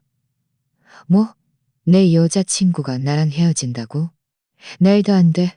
우리 곧 결혼할 거야. 결혼 얘기까지 하고 있는데 누가 거기서 헛소리하는 거야? 내가 그 입 찢어버릴 거야. 말이 끝나자마자 친구는 다시 깊은 잠에 빠져들었다. 네가 피하다라는 두 글자를 아직도 알고 있다니 놀랍네. 나는 고개를 돌려 사연을 비웃으며 바라보았다. 그럼 당신은 지훈 씨와 함께 있을 때 내가 당신의 남자친구라는 것을 생각한 적이 있습니까? 피해야 한다고 생각한 적이 있습니까? 서연은 입을 벌렸다. 우리 사이는 아무것도 아니었어. 나는 회사의 미래를 위해서 그랬어. 나는 웃었다. 그럼 나도 우리 회사의 미래를 위해서 그랬습니다. 서연은 할 말을 잃었다. 나는 덧붙였다. 비즈니스 세계에는 이익만 있고 감정은 없습니다. 서연 대표님, 이 말은 예전에 내가 힘들겠다는 프로젝트를 지훈에게 넘겨서 질투하고 화를 냈을 때 그녀가 나에게 했던 말이었다. 직장에는 이익만 있고 감정은 없다. 이제 나는 그 말을 그대로 그녀에게 돌려주었다. 서연은 그 자리에 서서 이번에는 아무 말도 하지 못했다. 할 말 없으면 여기까지 합시다. 말을 마친 나는 돌아서서 떠나려 했다. 하지만 내가 막 가려던 순간 서연은 내 팔을 꽉 붙잡았다. 나는 눈살을 찌푸리며 무심결에 뒤를 돌아보았지만 서연이 손에서 빨간 작은 수첩을 천천히 꺼내는 것을 보았다. 그녀의 목소리는 떨렸다. 나랑 지훈이는 이미 이혼했어, 민준아. 인정할게. 내가 너를 불쾌하게 한 일들이 있었어. 진심으로 사과할게. 하지만 나는 너를 불쾌하게 할 일이 있었어. 서연은 말하면서 손바닥을 펼쳐 손가락에 낀 반지를 보여주었다. 네 반지 여기 있어. 너는 이 반지가 우리 마음의 연결고리를 상징한다고 했잖아. 이게 있는 한 우리의 사랑은 영원히 사라지지 않을 거라고. 그녀는 다시 내 손을 잡고 반지를 내 손가락에 끼우려 했다. 나는 그녀의 행동을 받아들이지 않았다. 그녀가 애가 타서 눈물을 흘리려 할 때 나는 그녀의 손을 잡고 그녀의 손에 끼워진 반지를 빼려 했다. 서연은 당황해서 급히 손을 가리려 했지만 이미 늦었다. 나는 쉽게 그녀의 반지를 빼냈다. 이게 정말 그 반지인가? 나는 의심스럽게 물었다. 서연은 입술을 꽉 깨물고 눈물을 글썽이며 아무 대답도 하지 않았다. 나는 경멸하는 듯 웃었다. 이미 아니잖아. 그녀가 거의 똑같은 반지를 찾아왔더라도 그 커플 반지는 내가 디자인했고 내가 직접 만들었어. 그녀가 아무리 정교하게 모방해도 원래의 그 반지를 해결하기 모방해도 원래의 그 반지가 될 수는 없어. 네가 가짜로 속이려 해도 가짜는 결국 가짜야. 서연아, 네 마음은 이 반지처럼 이미 사라졌어. 그러니 이 소극은 여기서 그만두자. 더 이상 너에게 시간을 낭비하고 싶지 않아. 나는 두 반지를 모두 그녀의 손에 쥐어주고 돌아서서 떠났다. 민준아, 정말 이렇게 매정하게 떠날 거야? 서연은 내 이름을 부르며 목 놓아 울었다. 이번에는 나는 뒤도 돌아보지 않고 친구를 부축해 택시를 타고 집으로 돌아왔다. 일이 일단락되었다고 생각했지만 다음 날 퇴근 후에도 서연에게서 전화가 걸려왔다. 발신자를 보고 나는 잠시 망설였다. 어젯밤에 이미 충분히 분명하게 말했다고 생각했는데 서연이 또다시 전화를 걸어올 줄은 몰랐다. 잠시 생각 끝에 혹시라도 빠뜨린 것이 있을까봐 전화를 받기로 결정했다. 아마 어젯밤에 울어서였는지 서연의 목소리는 약간 쉬어 있었다. 민준아, 우리 저녁 식사 같이 할까? 어제 내가 너무 충동적이었어. 오늘은 너랑 진지하게 얘기하고 싶어. 감정은 두 사람의 일이야. 헤어지더라도 품위 있게 끝내야 하잖아. 그럴 수 있을까? 그녀의 말투는 어제보다 훨씬 평온했고 목소리는 내가 전에는 거의 들어본 적 없는 부드러운 목소리였다. 나는 거절하려 했다. 나와 그녀 사이에는 확실히 공식적인 이별 의식이 부족했다. 좋아. 언제? 내가 레스토랑 예약할까? 내가 말했다. 서연이 말했다. 우리 집으로 와. 나 지금 집에 있어. 우리 호텔에서 만나자. 내가 떠나자마자 지훈이 이사 왔다는 소식을 들었다. 내가 떠나자마자 기록 서연도 더 이상 고집하지 않았다. 그녀와 지훈의 복잡한 관계에는 관심이 없었지만 그곳은 내가 살았던 곳이었기에 새로운 주인이 들어섰지만 그곳은 내가 살았던 곳이었기에 새로운 주인이 이따가 호텔 주소 보내줄게. 좋아. 전화가 끊기자마자 서연은 곧바로 주소를 보내왔다. 우리가 예전에 자주 가던 호텔이었다. 아주 오래전, 10여 년 전, 내가 막 대학을 졸업했을 때였다. 단편 영화를 찍기 위해 언론사에서 후원자와 만나는 행사를 기획했고, 나를 초대해 서연과 만나는 행사를 기획했고, 나를 초대해 서연과 만나게 했다. 언론사에서는 서연이 회사 대표이고, 회사가 아직 초기 단계라, 회사가 아직 초기 단계라 공부가 필요하다고 말했다. 후원자가 여자라는 말을 듣고 친구들은 모두 30대 후반에서 40대 초반의 아줌마일 것이라고 말했다. 예의를 표하기 위해 나는 아르바이트로 번 돈으로 내가 보기에는 비싸고 품위 있는 보양식을 샀다. 그때 언론사에서 잡아준 곳이 이 호텔이었다. 나는 룸에 들어섰고 안에는 아무도 없었다. 서연은 아직 도착하지 않았다.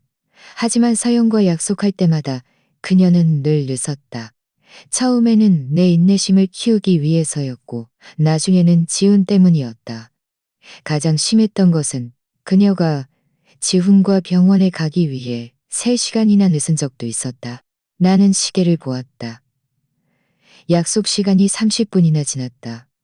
내가 메시지를 보낼까 말까 고민하고 있는데 갑자기 지훈에게서 메시지가 왔다. 사진이었다. 클릭해보니 사진은 흐릿했지만 나는 한눈에 지훈이 몰래 찍은 내 모습이라는 것을 알아차렸다. 룸 안에 있는 내 모습이었다. 룸 안에 있는 내 모습이었다. 민준 씨, 제가 내기했는데 설마 정말 갈 줄은 몰랐네요. 정말 말 잘 듣네. 그런데 서연 누나는 지금 저랑 같이 있어요. 지우는 일부러 서연의 얼굴에 생크림을 묻혔고 서연은 그렇게 깔끔한 사람이었는데도 화를 내지 않고 눈이 반달이 되도록 웃고 있었다. 나는 지훈의 도발을 보고 경멸하는 듯 웃으며 그도 차단했다. 요즘 너무 바빠서 그를 차단하는 것을 잊고 있었다. 서연이 이렇게까지 나오는데 이 이별 의식도 필요 없을 것 같았다. 나는 자리에서 일어나 떠날 준비를 했다. 내가 지하 주차장에서 차를 몰고 막 나오려는데 서연에게서 전화가 왔다. 민준아, 어디야? 그녀의 목소리는 초조했다. 왜 안 왔어? 민준아, 우리 약속했잖아. 내가 물었다. 우리 몇 시에 만나기로 했는지 기억해? 서연은 잠시 멈췄다. 일부러 늦은 거 아니야. 방금 너 줄 선물 사러 갔다 왔어. 이때 내 휴대폰에 메시지가 하나 왔다. 서연에게서 온 것이었다. 사진 속에는 예쁜 선물 상자와 독특한 모양의 케이크가 있었다. 사진 속에는 예쁜 선물 상자와 독특한 모양의 케이크가 있었다. 정말 정성껏 준비했네. 내가 말했다.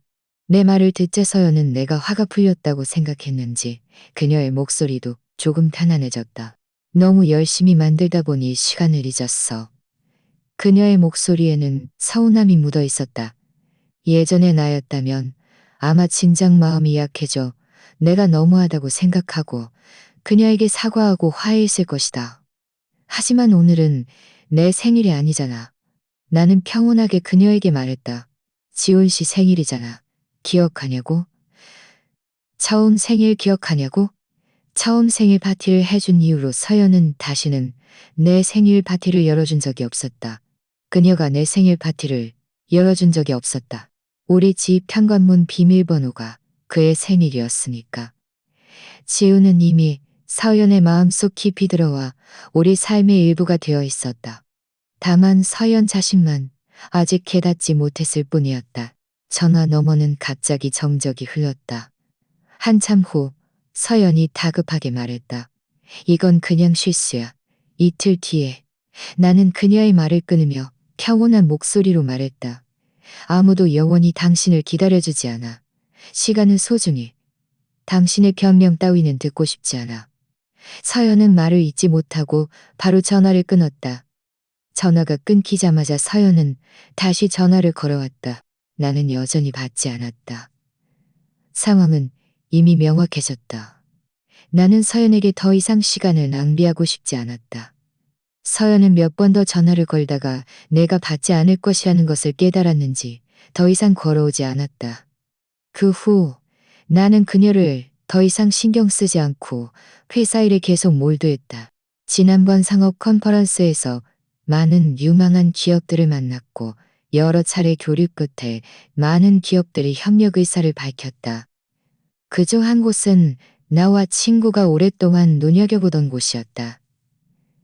그들이 협력 의사를 밝히자 우리는 놀라면서도 기뻤다. 하지만 협력 전에 저희 조사팀이 기사를 3일간 방문하여 조사해야 합니다. 상대방이 말했다. 나와 친구들은 흔쾌히 동의했다. 조사팀의 책임자는 하은이라는 여자 매니저였다.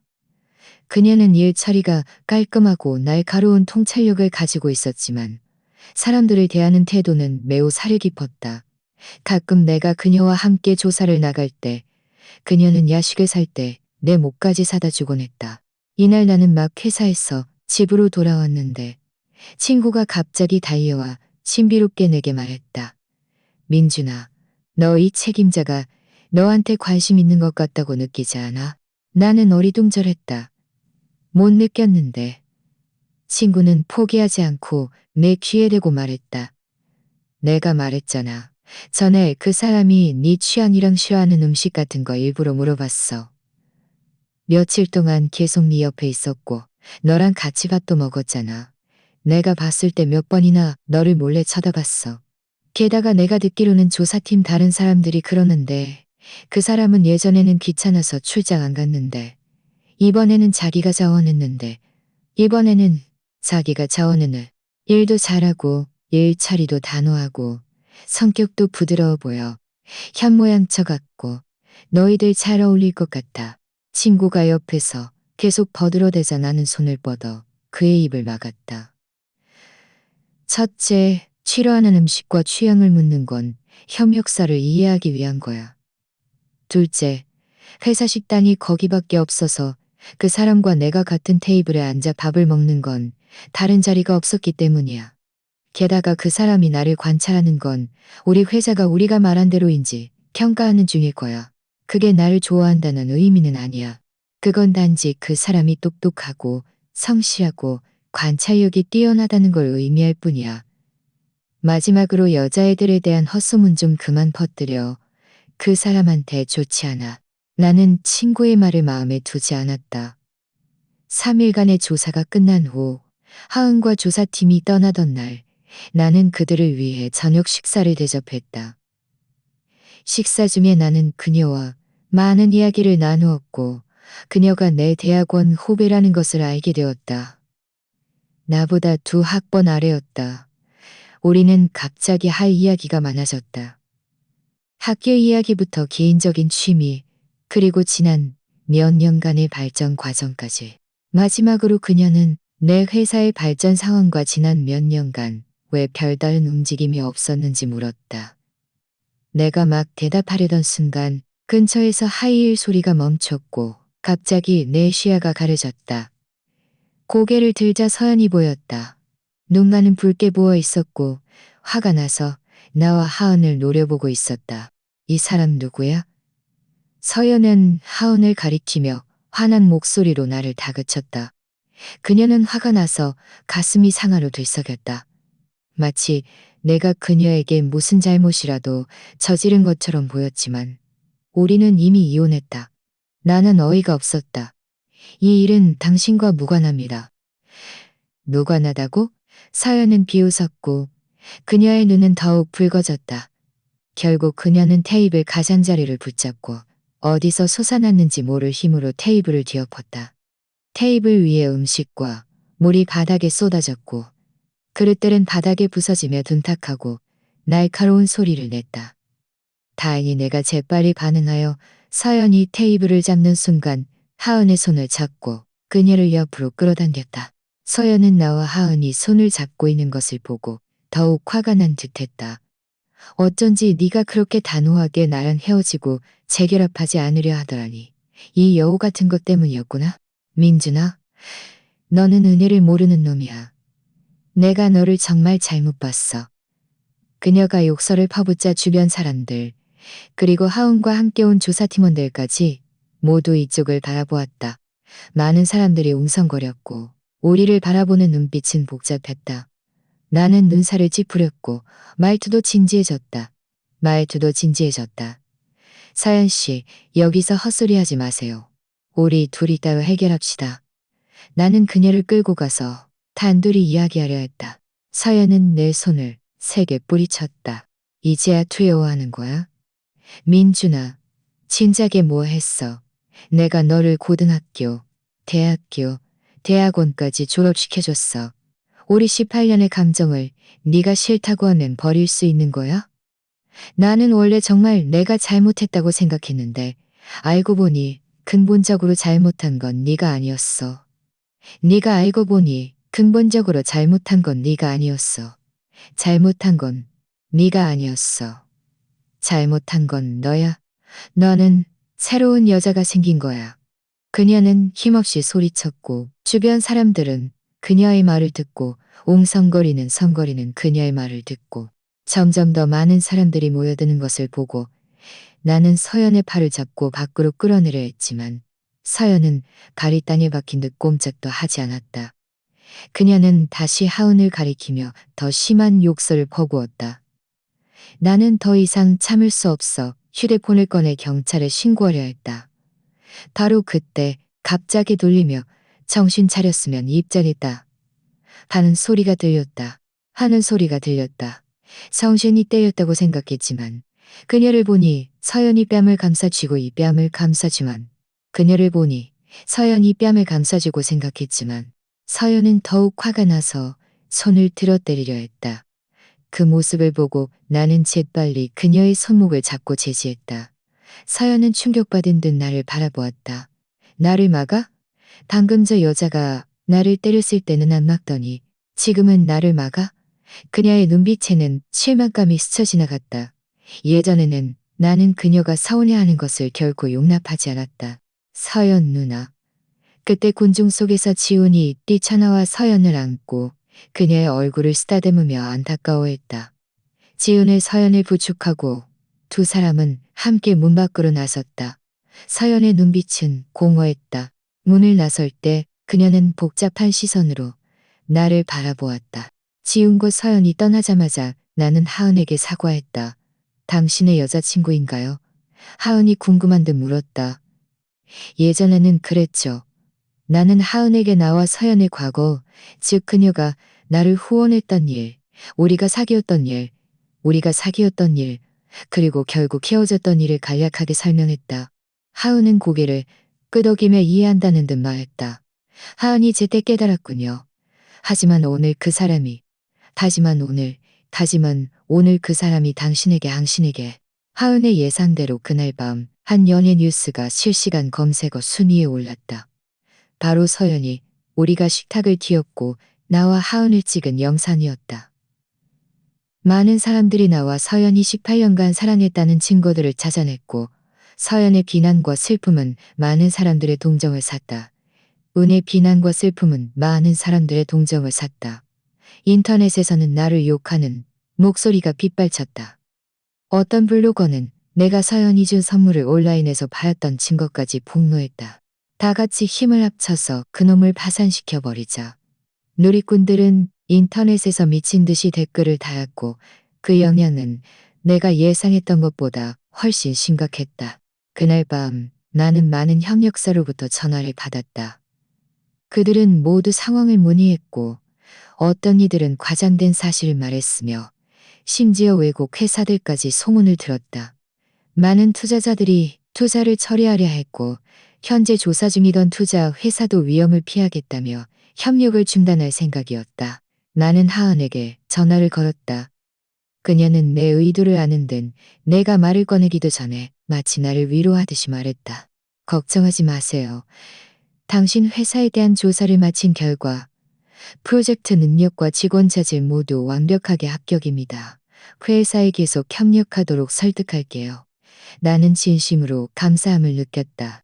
그 후 나는 인터넷에 나와 서연의 관계를 자세히 설명했지만 게시물은 올라가자마자 바다에 던져진 돌멩이처럼 영상의 인기에는 전혀 미치지 못했다. 겨우 몇 개의 댓글도 욕설뿐이었고 간혹 지지하는 목소리도 욕을 먹고 삭제되곤 했다. 나쁜 소식은 연이어 들려왔다. 얼마 지나지 않아 하은도 이 소용돌이에 휘말렸다는 소식을 들었다. 그녀가 나를 옹호하는 말을 했다는 이유로 회사 고위층의 분노를 사서 잠시 정직당했고 누리꾼들은 그녀를 제3자로 몰아갔다. 그녀의 SNS 계정도 폭로되어 댓글창은 온통 욕설로 가득했다. 이 일은 친구가 나에게 알려준 것이었다. 나는 더 이상 참을 수 없어 서연에게 연락했다. 짐작할 필요도 없이 이 일은 분명 그녀의 짓이었다. 과연 그녀는 내가 전화할 것을 예상했는지. 서연 씨, 대체 뭘 원하는 거야? 나는 이미 그녀에게 인내심을 잃었다. 모든 사람 앞에서 사과하고 사실을 밝혀 전화 너머로 몇 초간 침묵이 흘렀다. 서연의 갈라진 목소리가 들려왔다. 초조해? 민준아, 회사 때문이야. 회사 때문이야. 아니면 그 여자 때문이야. 그녀의 말에 나는 어리둥절했다.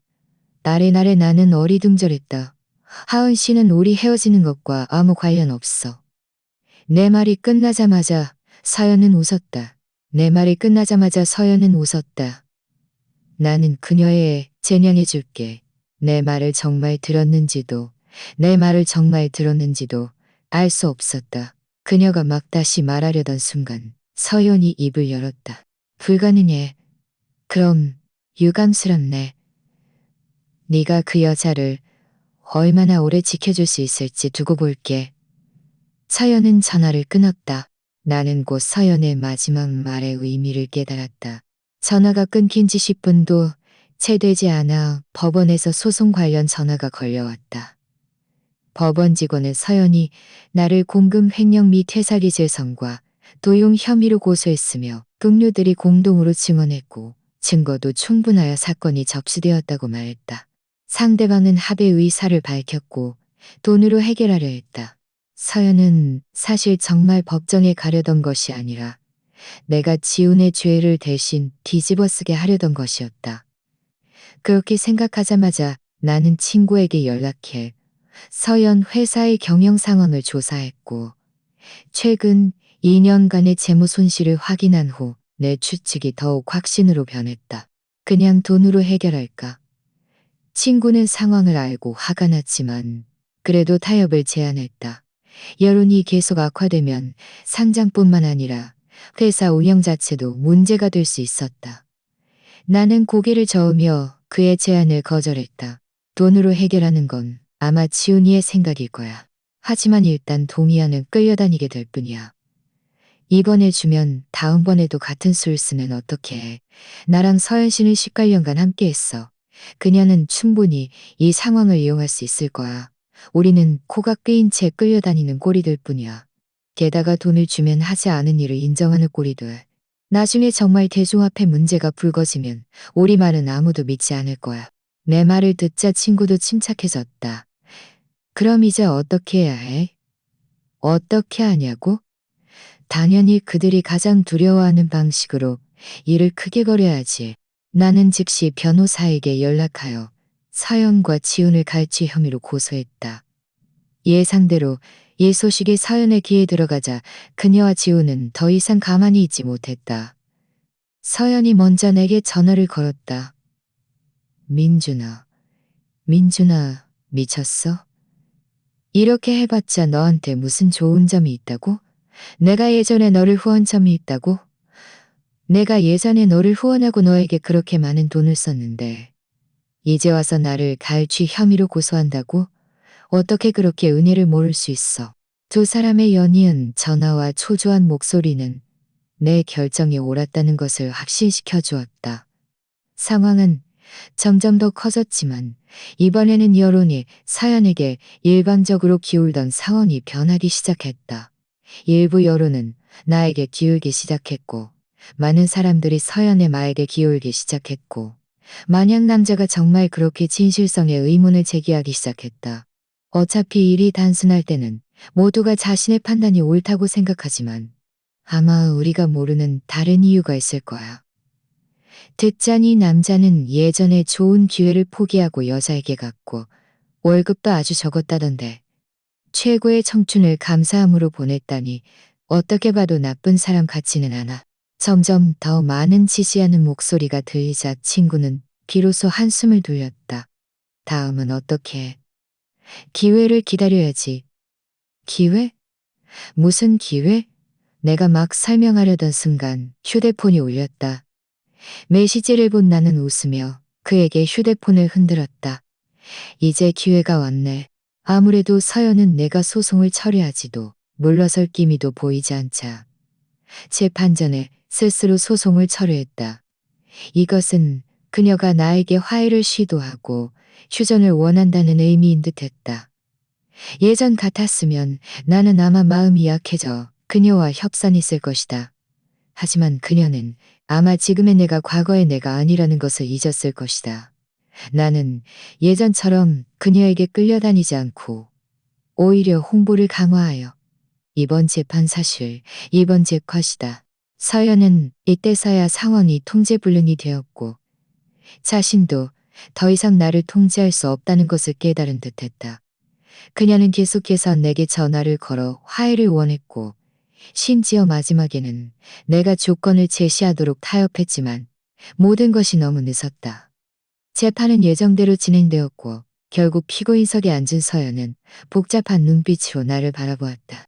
하지만 이것으로는 충분하지 않았다. 내 변호사가 증거를 제출하자 서연이 태어냈던 표정은 완전히 무너졌다.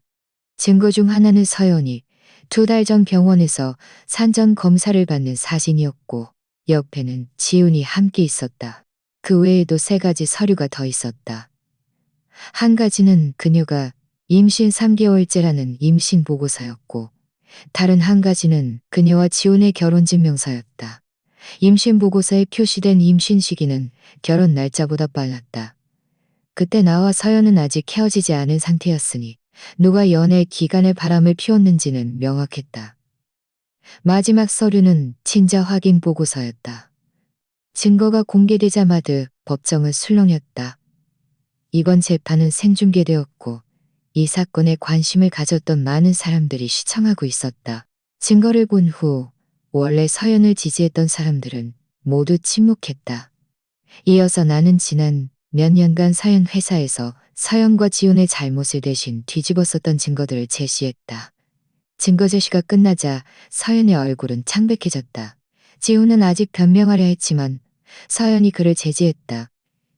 지훈은 아직 변명하려 했지만 서연이 그를 제지했다. 아무래도 그녀도 정면 내 결론은 나를 이길 수 없다는 것을 깨달은 듯했다. 우리는 18년간 함께했기에 그녀가 가진 증여가 서연은 배신과 갈취 혐의로 고소당했고 나는 정신적 피해 보상금을 요구했다. 그 금액은 그녀에게는 별것 아니었지만 그 의미는 중요했다. 벌레 한 마리가 무너뜨린 마지막 지푸라기가 된 것이다. 이번 사건은 큰 파장을 일으켰고 많은 누리꾼들이 관심을 가졌다. 재판 후 서연은 동등한 힘의 역풍을 맞았다. 인터넷은 온통 욕설로 뒤덮였다. 서연이 법정에 나타나자 그녀에게 속았던 많은 누리꾼들이 분노하여 그녀를 에워싸고 손가락질하며 크게 욕했다. 결국 지훈이 그녀를 보호하며 서둘러 자리를 떠났다. 진실이 밝혀지자 많은 누리꾼들이 이전에 욕했던 것에 대해 내게 사과했다. 동시에 회사 상장 심사도 통과되었고 하은도 그녀의 회사에서 직위를 회복했다. 새해가 다가오고 눈이 내렸다. 집집마다 설날을 준비하고 있었다. 많은 가정에서 새해맞이 장식을 붙였다. 도시는 폭죽놀이를 금지했지만 새해를 맞이하는 사람들의 열정은 식지 않았다. 길거리에서는 간간히 폭죽 소리가 들려왔다.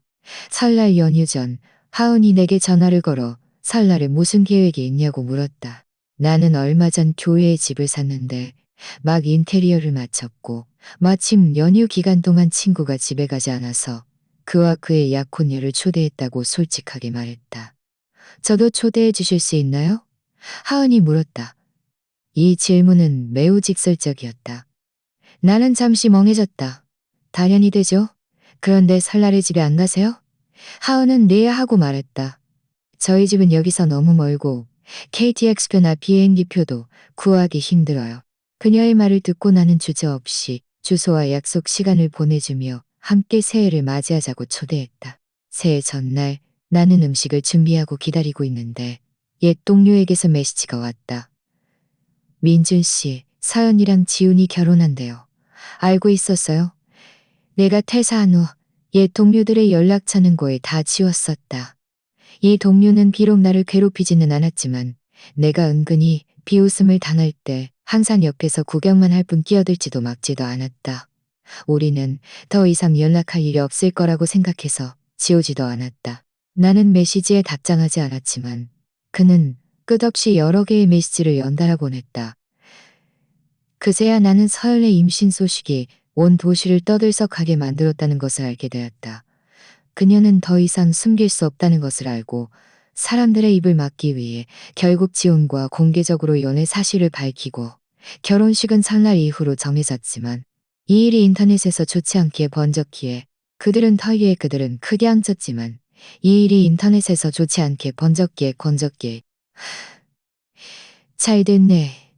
나는 아무렇지 않게 대답했다. 이 답장은 마치 판도라의 상자를 연 것 같았다. 그는 끊임없이 메시지를 보냈다. 뭐가 잘 됐다는 거야? 지훈이가 요즘 프로젝트 몇 개를 망쳐서 수억 원을 손해봐서 회사가 거의 망할 지경이야. 그놈은 예전부터 회사에서 아나무인이었는데 이제 서연이랑 결혼했으니 앞으로는 더 아주 체계적으로 잘 돌아가더라고요. 그는 한참을 불펴야 그는 한참을 불평하들었어요. 그는 한참을 불평하다가 마지막으로 말했다. 민준 씨, 듣자 하니 요즘 잘 지내고. 듣자 하니 연말 회식 때 직원들마다 최신 아이폰을 한 대씩 줬다면서요. 당신 같은 사장님은 정말 최고예요. 서연보다 훨씬 낫죠. 저는 진작부터 민준 씨가 크게 될 거라고 생각했어요. 아쉽게도 서연은 안목이 없었죠. 만약 서연이 진작에 당신을 믿고 따랐다면 지금 얼마나 잘 지냈을까요? 참, 당신 회사 아직 사람 뽑나요? 이때 나도 그가 메시지를 보낸 진짜 의도를 알았다. 나는 직접 거절하지도 너무 심하게 말하지도 않고 정중하게 말했다. 나중에 기회가 되면 같이 일하죠. 옛 동료들이여. 부자 되면 서로 잊지 말자고. 팍팍팍팍. 딩동. 대화가 끝날 무렵 초인종이 울렸다. 나는 문을 열려갔고 문 앞에는 친구들이 서 있었다. 그들은 큰 가방들을 들고 문 앞에 서서 서로를 바라보았다. 집으로 들어온 후 친구의 눈은 계속 하은에게서 떨어지지 않았다. 하은과 그의 약혼녀가 부엌으로 과일을 씻으러 간 틈을 타 그는 내게 다가와 눈짓하며 물었다. 사귀는 사이야. 아니, 나는 고개를 저었다. 친구는 믿지 않는 표정이었다. 친구는 믿지 않는 표정이었다. 전에 서연의 임신 보고서랑 몇몇 증거들을 그 사람이 나에게 줬어. 그래서 감사 인사를 하고 싶었던 거야. 게다가 그 사람이 설날에 집에 안 가고 혼자 여기 남는다고 해서 같이 새해를 보내게 된 거야. 친구가 불평했다. 나도 너 많이 도와줬는데 나한테는 감사 인사도 안 하잖아. 게다가 나도 전에 설날에 집에 안 갔는데 너는 나를 초대한 적도 없었잖아. 인정해. 너희들 분명히 그런 마음이 있는 거야. 마침 이때 두 사람이 과일을 씻고 나왔다.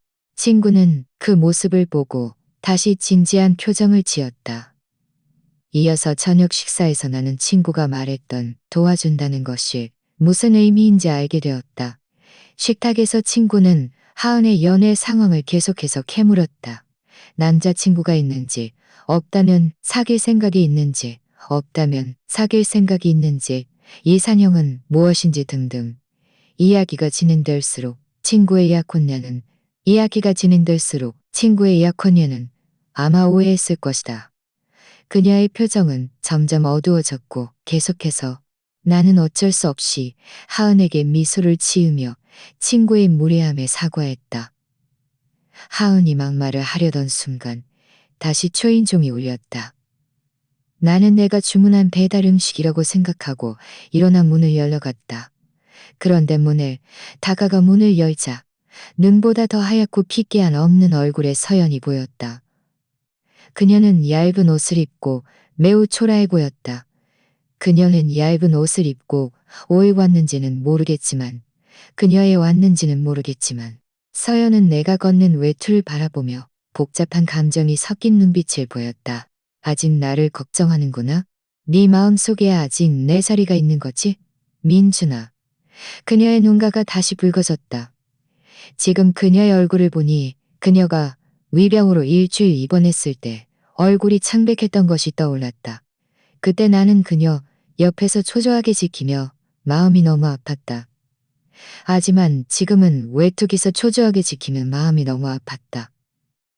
하지만 지금은 오히려 약간 우스꽝스럽게 느껴졌다. 그녀는 외투기실 거야. 이것은 단지 인간의 보편적인 정일 뿐이야. 동작은 다소 서툴렀다. 나는 그녀의 이상함을 예리하게 감지했다. 무슨 일이야? 몸이 안 좋으면 구급차 불러줄 수 있어.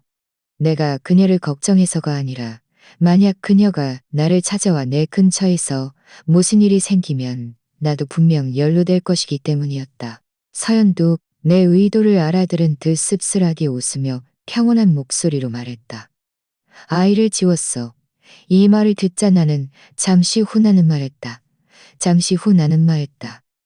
그 일은 지은 씨를 찾아가야지 나를 찾아올 일이 아니잖아.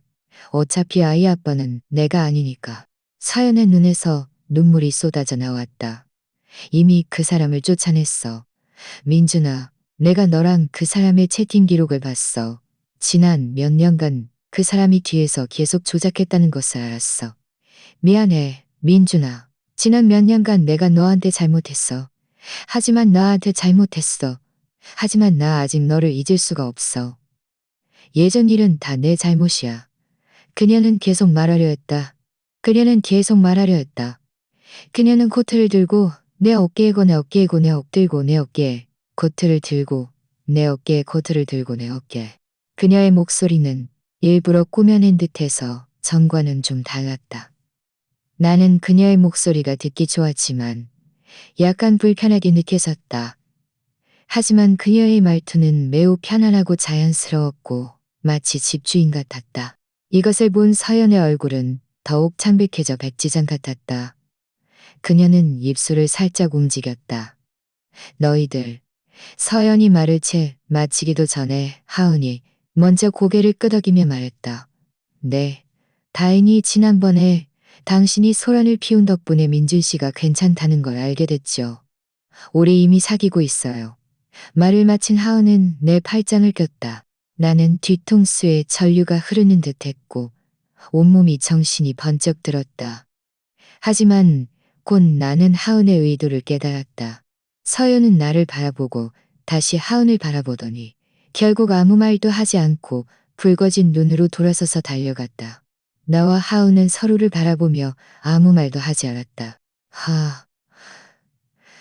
너희들.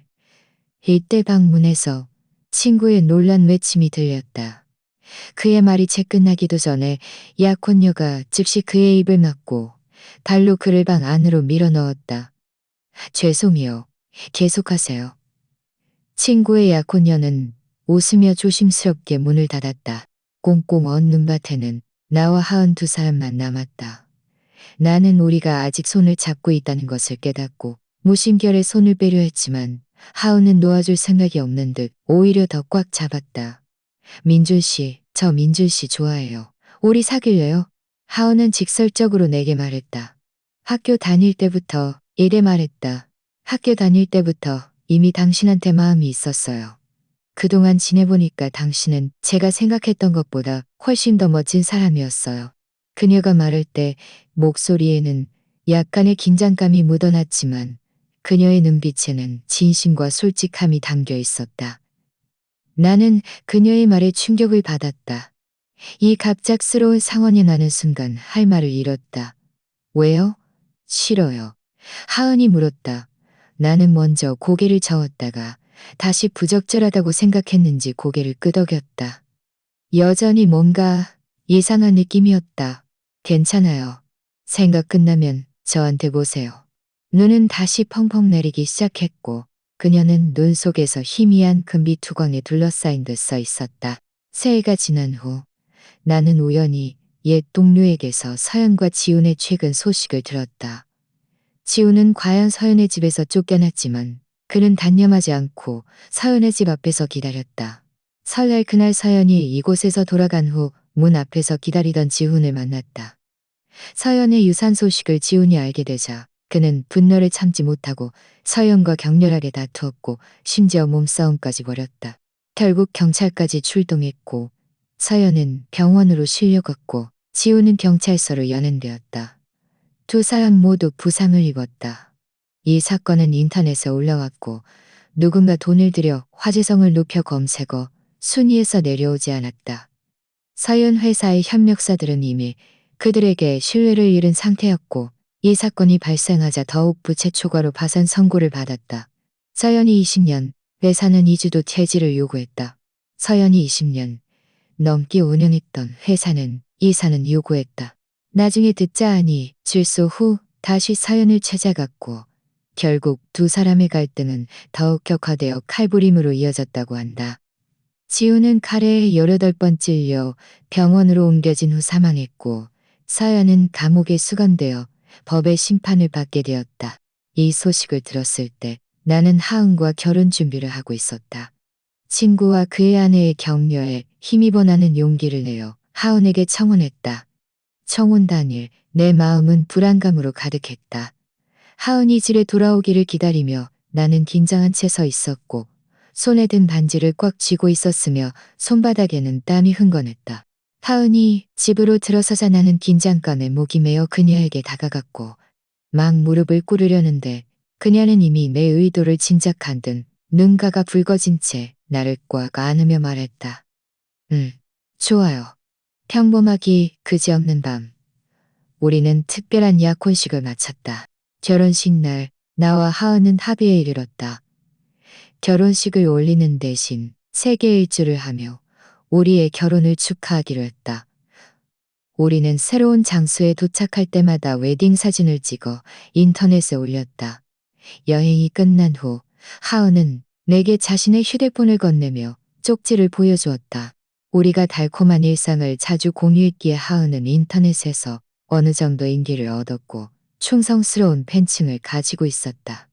예전에 하은과 서연이 레스토랑에서 충돌했던 일은 큰 파장을 일으켰는데 그중 한 팬이 서연의 최근 소식을 계속해서 업데이트하고 있었다. 이번에 팬이 보낸 것은 일련의 사진들이었다. 첫 번째 사진은 서연이 병원 침대에 누워있는 모습으로 머리카락이 듬성듬성해서 거의 알아볼 수 없을 정도였다. 두 번째 사진은 서연이 병원에서 쫓겨나 옷을 꽁꽁 싸맨 제 문 앞에 서 있는 모습으로 매우 초라해 보였다. 세 번째 사진은 팬이 하은에게 보낸 메시지였다. 서연이 불치병 진단을 받았는데 수술비를 감당할 능력이 없어 병원에서 거부당했다고 했다. 듣자 하니 얼마 남지 않았다고 하네요. 가서 만나보세요. 하은은 내 코트를 정리해주며 말했다.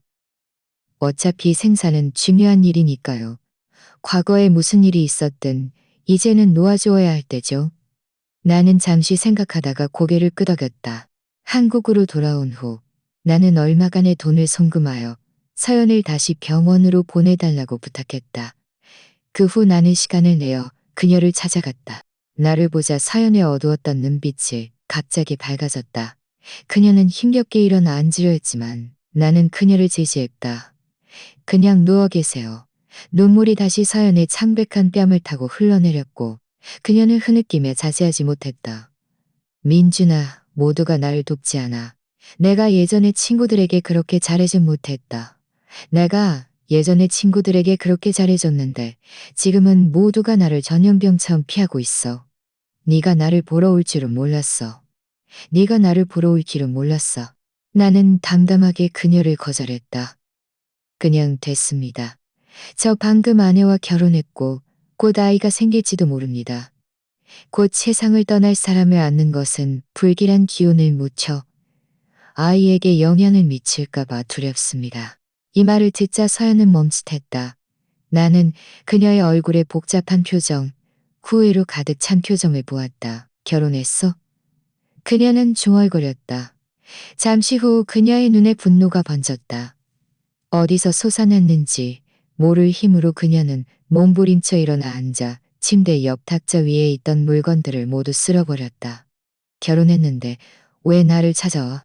민준아, 이게 무슨 의미야? 나를 비웃으러온 거야? 꽃이 담긴 유리병이 내 발치에 부서졌다. 나는 한 걸음 뒤로 물러섰다. 그녀가 갑자기 이성을 잃을 줄은 전혀 예상치 못했다.